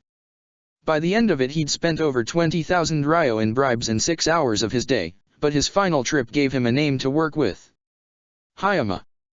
The owner of the boutique was an older woman with gray hair and a severe beauty, and Obito suspected the outfit and extravagant hat she was wearing cost as much as some people made in a year. That's where he was last headed. Apparently to meet up with an extraction team from Cloud. Besides that, no one was saying anything. That was, yesterday. Late yesterday. She gave an exaggerated shrug, the dozens of beads strung around her shoulders and hands jangling. Perhaps you could still catch him, Mangekyo no Obito. He'd said his thanks, paid an extra 10,000 ryo to show he was sincere, and then headed towards Hayama. He knew the place on a map, but nothing else about it. It was a small border town nestled in the range of mountains that separated the lands of frost and lightning, with a population that rarely went over 1,000. Mountain towns like that often had a lot of transient groups, people who came to enjoy the summers and then retreated from the harsh winters to more hospitable climates. When Obito arrived, it was already late. Hayama was an hour ahead of Konoha, and the sun had all but set. He wasn't rude enough to pop up in the center of town as he would in many other places. It was one thing to do that with people you knew, and another entirely with strangers. Experience had taught him that it was almost always best to approach in a traditional way. The road that led to the town's main street was narrow and windy, barely wide enough to accommodate a carriage, and Obito walked it gratefully, appreciating the mountain views and the crisp cold air. Obito never considered it consciously, but he had a great love of the freedom to travel the Kamui gave him. To move from the dense forests of the fire to the sparse mountains of frost in an afternoon was thrilling, and he couldn't help but give thanks for it. When he rounded a corner and the town came into view, Obito was a little underwhelmed. It was essentially a single main street covered in stores, restaurants, and other services cut through a mountain pass, with several tributary streets covered in residential buildings. Standard, safe, and mundane. He wasn't sure what he'd been expecting, but it wasn't a very grand reward for a day of work. He ambled into town, hands stuffed into his pockets, and thought back to where Sakura had defected. Atsutsa, right? That town had been much the same, though Hayama seemed even quieter. Maybe it was just the time of day. The streets were empty, and a warm late spring wind whistled through the streets. Several of the buildings were lit up, the sound of music and the smell of food pouring out of them, and Obito set his sights on the nearest one. In a small town like this, a rogue ninja coming through would be on the tip of everyone's tongue. It was, for lack of a better term, a saloon, and Obito quietly pushed the door open and made his way inside. He paused at the entrance for a heartbeat, feeling like he was being watched, but shook the feeling off. The first floor was wide, devoted to tables, chairs, and game tables, with a wide bar dominating the back of the room with 2 doors to either side of it that led up the second and third floor. It was also absolutely stuffed with people. It was a full house, and festivities were in full swing. Everywhere Obito looked, he found people dancing, singing, arguing, gambling, eating and drinking with fervor. The town seemed possessed of a bizarre optimism. It was funny, he thought. If lightning and frost ever came to blows, places like this would be the first to be flattened, torn apart as collateral by the daimyo's armies or battalions of shinobi. Maybe they knew that, maybe living to the fullest now was better than contemplating an uncertain future. There was a pair of seats available at the end of the bar, and he sidled towards it, slipping through the crowd. The farther in he got, the more eyes there were on him. The atmosphere of the saloon didn't deflate, but a fraction of its attention was devoted to him. His Hitaiate was apparent. He was another Furyugen shinobi, the second in as many days if Jiraiya's source was to be believed. The attention was natural. Obito slid onto the stool, and after a minute the ever-busy bartender, a younger man with pitch-black hair and red eyes, made his way over to him. "Can I get you something?" he asked, his voice smooth, and Obito gave him a grin. "Got milk?" he asked, and the bartender laughed. "Sure," he said.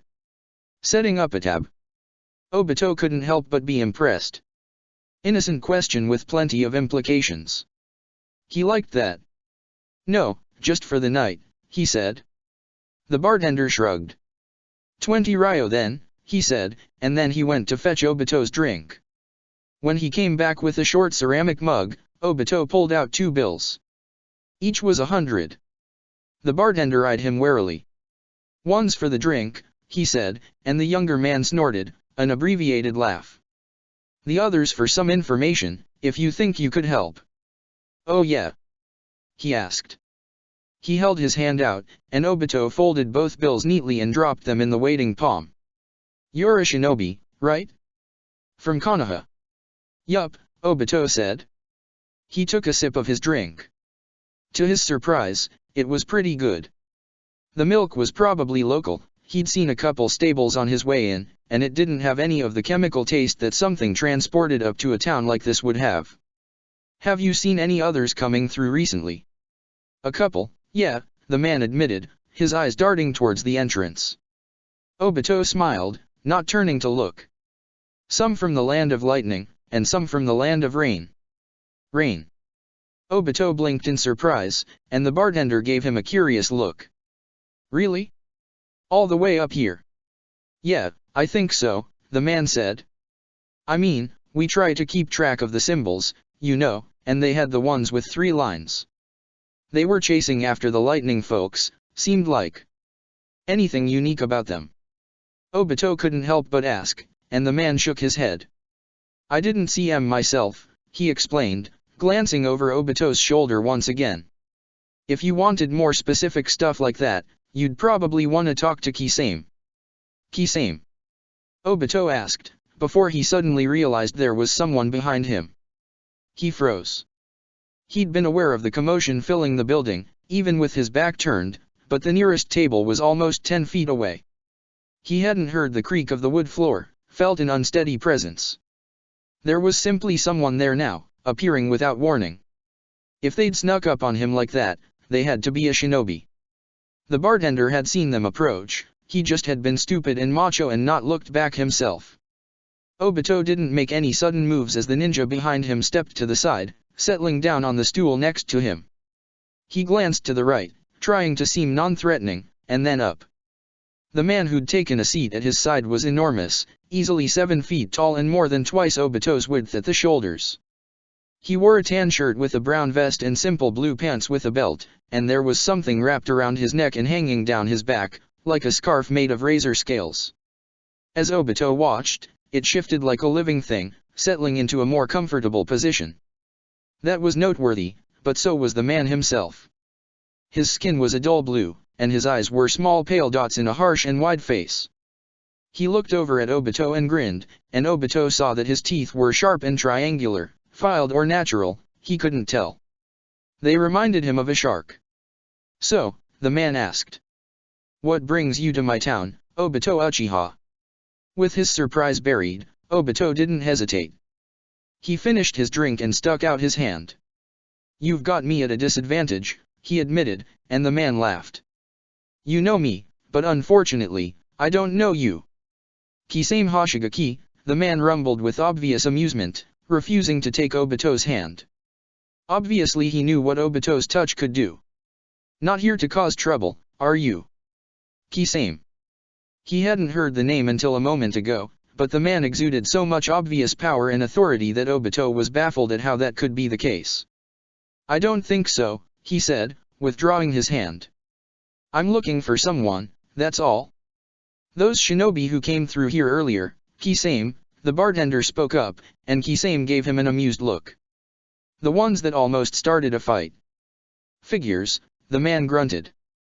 So which ones were you after, Uchiha? The bastards from Rain, or the cowards from Cloud? Neither, Obito said. I was told the shinobi from Cloud were escorting a man. Another shinobi, younger. He's the one I'm looking for. That little guy? Kisame asked. Huh. Guess there was more to him than meets the eye. He leaned back. They were here, yeah. Should still be pretty close, I bet. Some of them were pretty hurt. Hurt? Obito asked. I thought it was almost starting a fight. Kisame laughed. They had the good sense to wait until they were out of town, he said, flashing his teeth. But one of them ended up with their arm half frozen, and that pink-haired girl almost took another's head off. Last I saw of them, they were laying low in one of Cloud's little outposts, past the border. Obito's brain short-circuited. Pink hair? He blinked, and Kisame saw his hesitation. You know them. He grunted. Obito gave him a suspicious look. Pink hair? Green eyes? He asked, and Kisame gave him a flat look, his shark-like eyes not betraying a thing. Did she use a water sword? Yeah, you know her. The bartender brought the hulking shinobi a glass of water. Funny. You run into her before? She seemed pretty wild. She was my student, Obito said, and to his satisfaction the man coughed, almost choking on his water. Really? He said with a laugh, setting the glass back down. What the hell did you teach her? I didn't realize Leaf and Rain were exchanging kids now. We aren't, Obito grumbled. She ran away. Just as well, Kisame said, and Obito gave him a cockeyed look. What was someone like this doing out here? The bartender was familiar with him, had spoken of him on a first-name basis. That was something most shinobi did, a relic of the constant clan wars of the past, but many civilians didn't grow friendly enough with them to be comfortable speaking so informally. As he looked around, he realized that despite his size and appearance, Kisame was completely at home in the saloon. Obito was the one sticking out and drawing attention, while the shark man was just another familiar face. Everyone here knew him. Well anyway, that's a hell of a coincidence, Kisame continued. You sure she's not the one you're chasing? She and the rest went west, probably heading back to that dump of a country they came from. He sneered, and Obito shook his head. I'm sure. There were others with her? Obito asked, and Kisame shrugged. A couple. Kid with glasses, a girl with red hair, some blonde punk with scars. He drew fingers across his cheeks, and Obito's eyes were drawn to the gill-like protrusions there, like this. There were more, but I didn't see them. Obito leaned back, lost in thought. Two of his students here in the Land of Frost, and just the day before. Where was Sasuke? Still back in Rain. Why had Sakura and Naruto been here? Were they the team chasing Katasuke? Were they already that trusted? If that was the case, it was fantastic beyond words. Of course, them being here also went beyond coincidence into frightening. What if he'd asked for the mission the day before? Could he have handled seeing them? Obito didn't know, and he was almost glad he hadn't found out. Course, Kisame said, I'm only telling this so you'll get lost. If you stick around, you're liable to attract trouble. What, me? Obito asked with a bit of a bite, and Kisame laughed. What about you? I'm here so there isn't trouble, Kisame said with a raised eyebrow. You gonna get lost or not? Obito considered. Tell you what, he said. You lead me to that outpost, I'll get out of your hair. ASAP. Kisame gave him an unreadable look, his beady eyes narrowing. After a moment, he grunted and finished his water, gently placing it back on the counter with a grateful nod to the bartender. Fine, he said. If that'll get you on your way. He stood up, towering over Obito, and his scaly scarf shifted again, adjusting itself to drape farther down his back. Let's go now, huh? While they're still licking their wounds.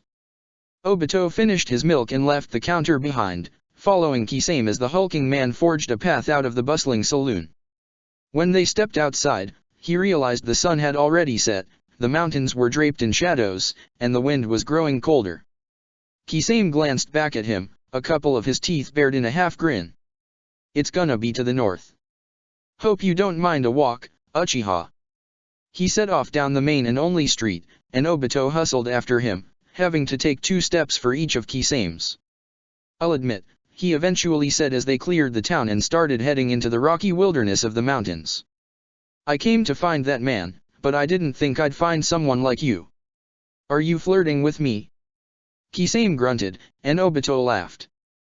Just curious, he said, and then almost bit his tongue when he realized how that had come out. I've never heard of you, but you got right behind me without me noticing a thing. There aren't many people around who can do that.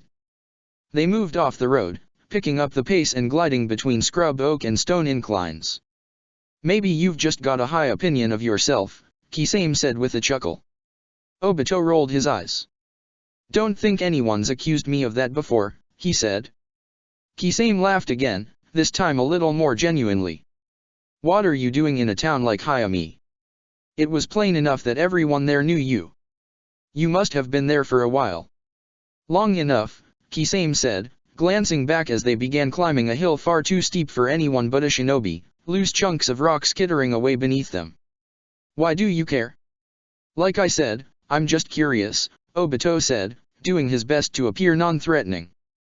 He normally would have activated his Sharingan to see better in the dark, but he could tell that around Kisame, that might not be the best idea. Kisame considered that as they climbed, seemingly content with the silence. Just when Obito was sure he wasn't going to reply, he spoke. About 10 years. That long? Obito asked. Are you from the land of frost? Water? Listen, seriously, why do you care? Kisame gave him a narrow glare. You don't strike me as a bounty hunter. Do you have a bounty? Obito asked, letting a little genuine surprise creep into his voice, and Kisame gave him an incredulous look. Seriously? He said, sounding a little indignant. Did people just forget about me? I'm a little insulted. If you did something worth being put in the bingo books for, none of the governments ever bothered to enter you, Obito said, wondering what the man could be talking about.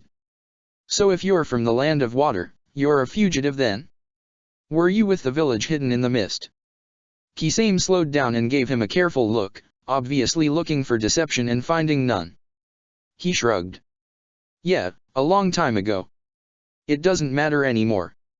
So you left and came here?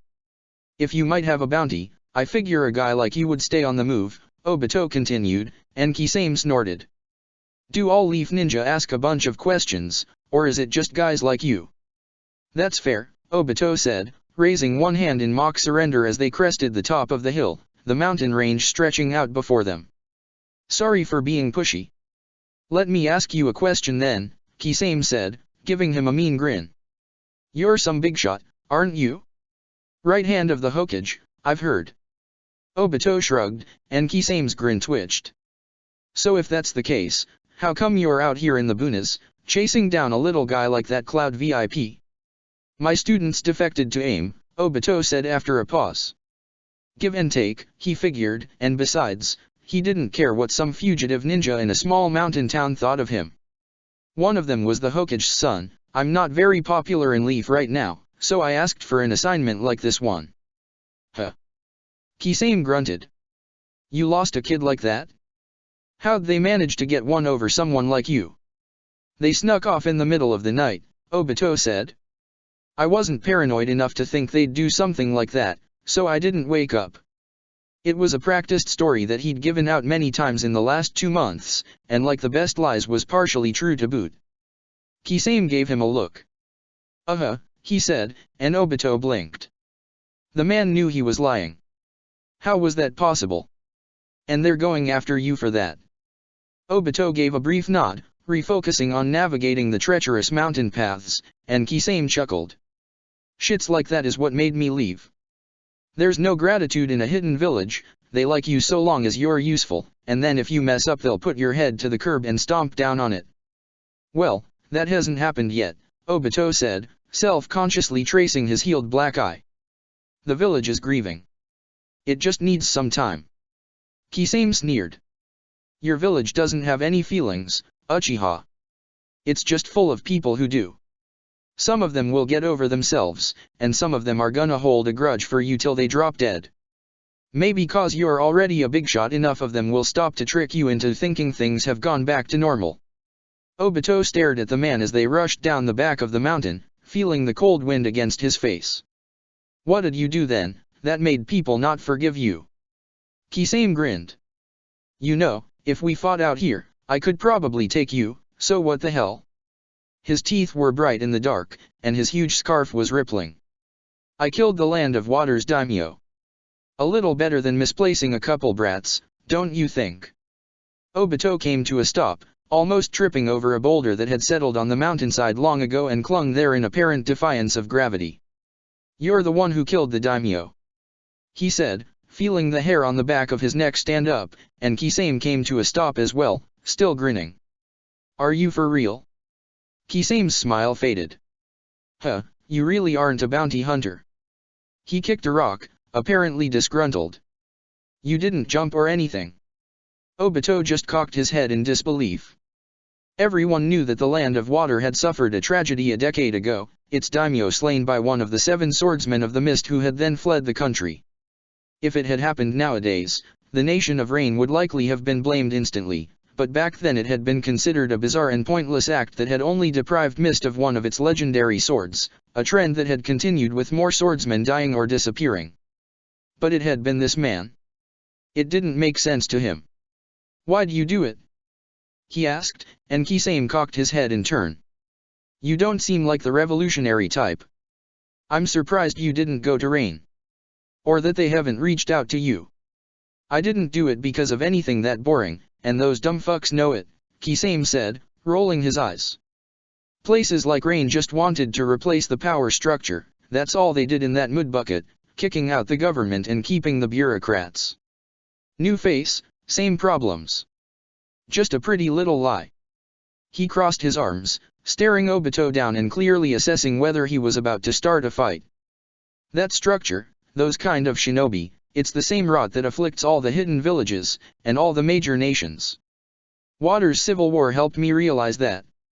It didn't matter if it was Yagura or the old guard or the daimyo stoking things on, the fact that shinobi were still around, still fighting to be in charge of even the smallest pile of shit, proved things couldn't be repaired.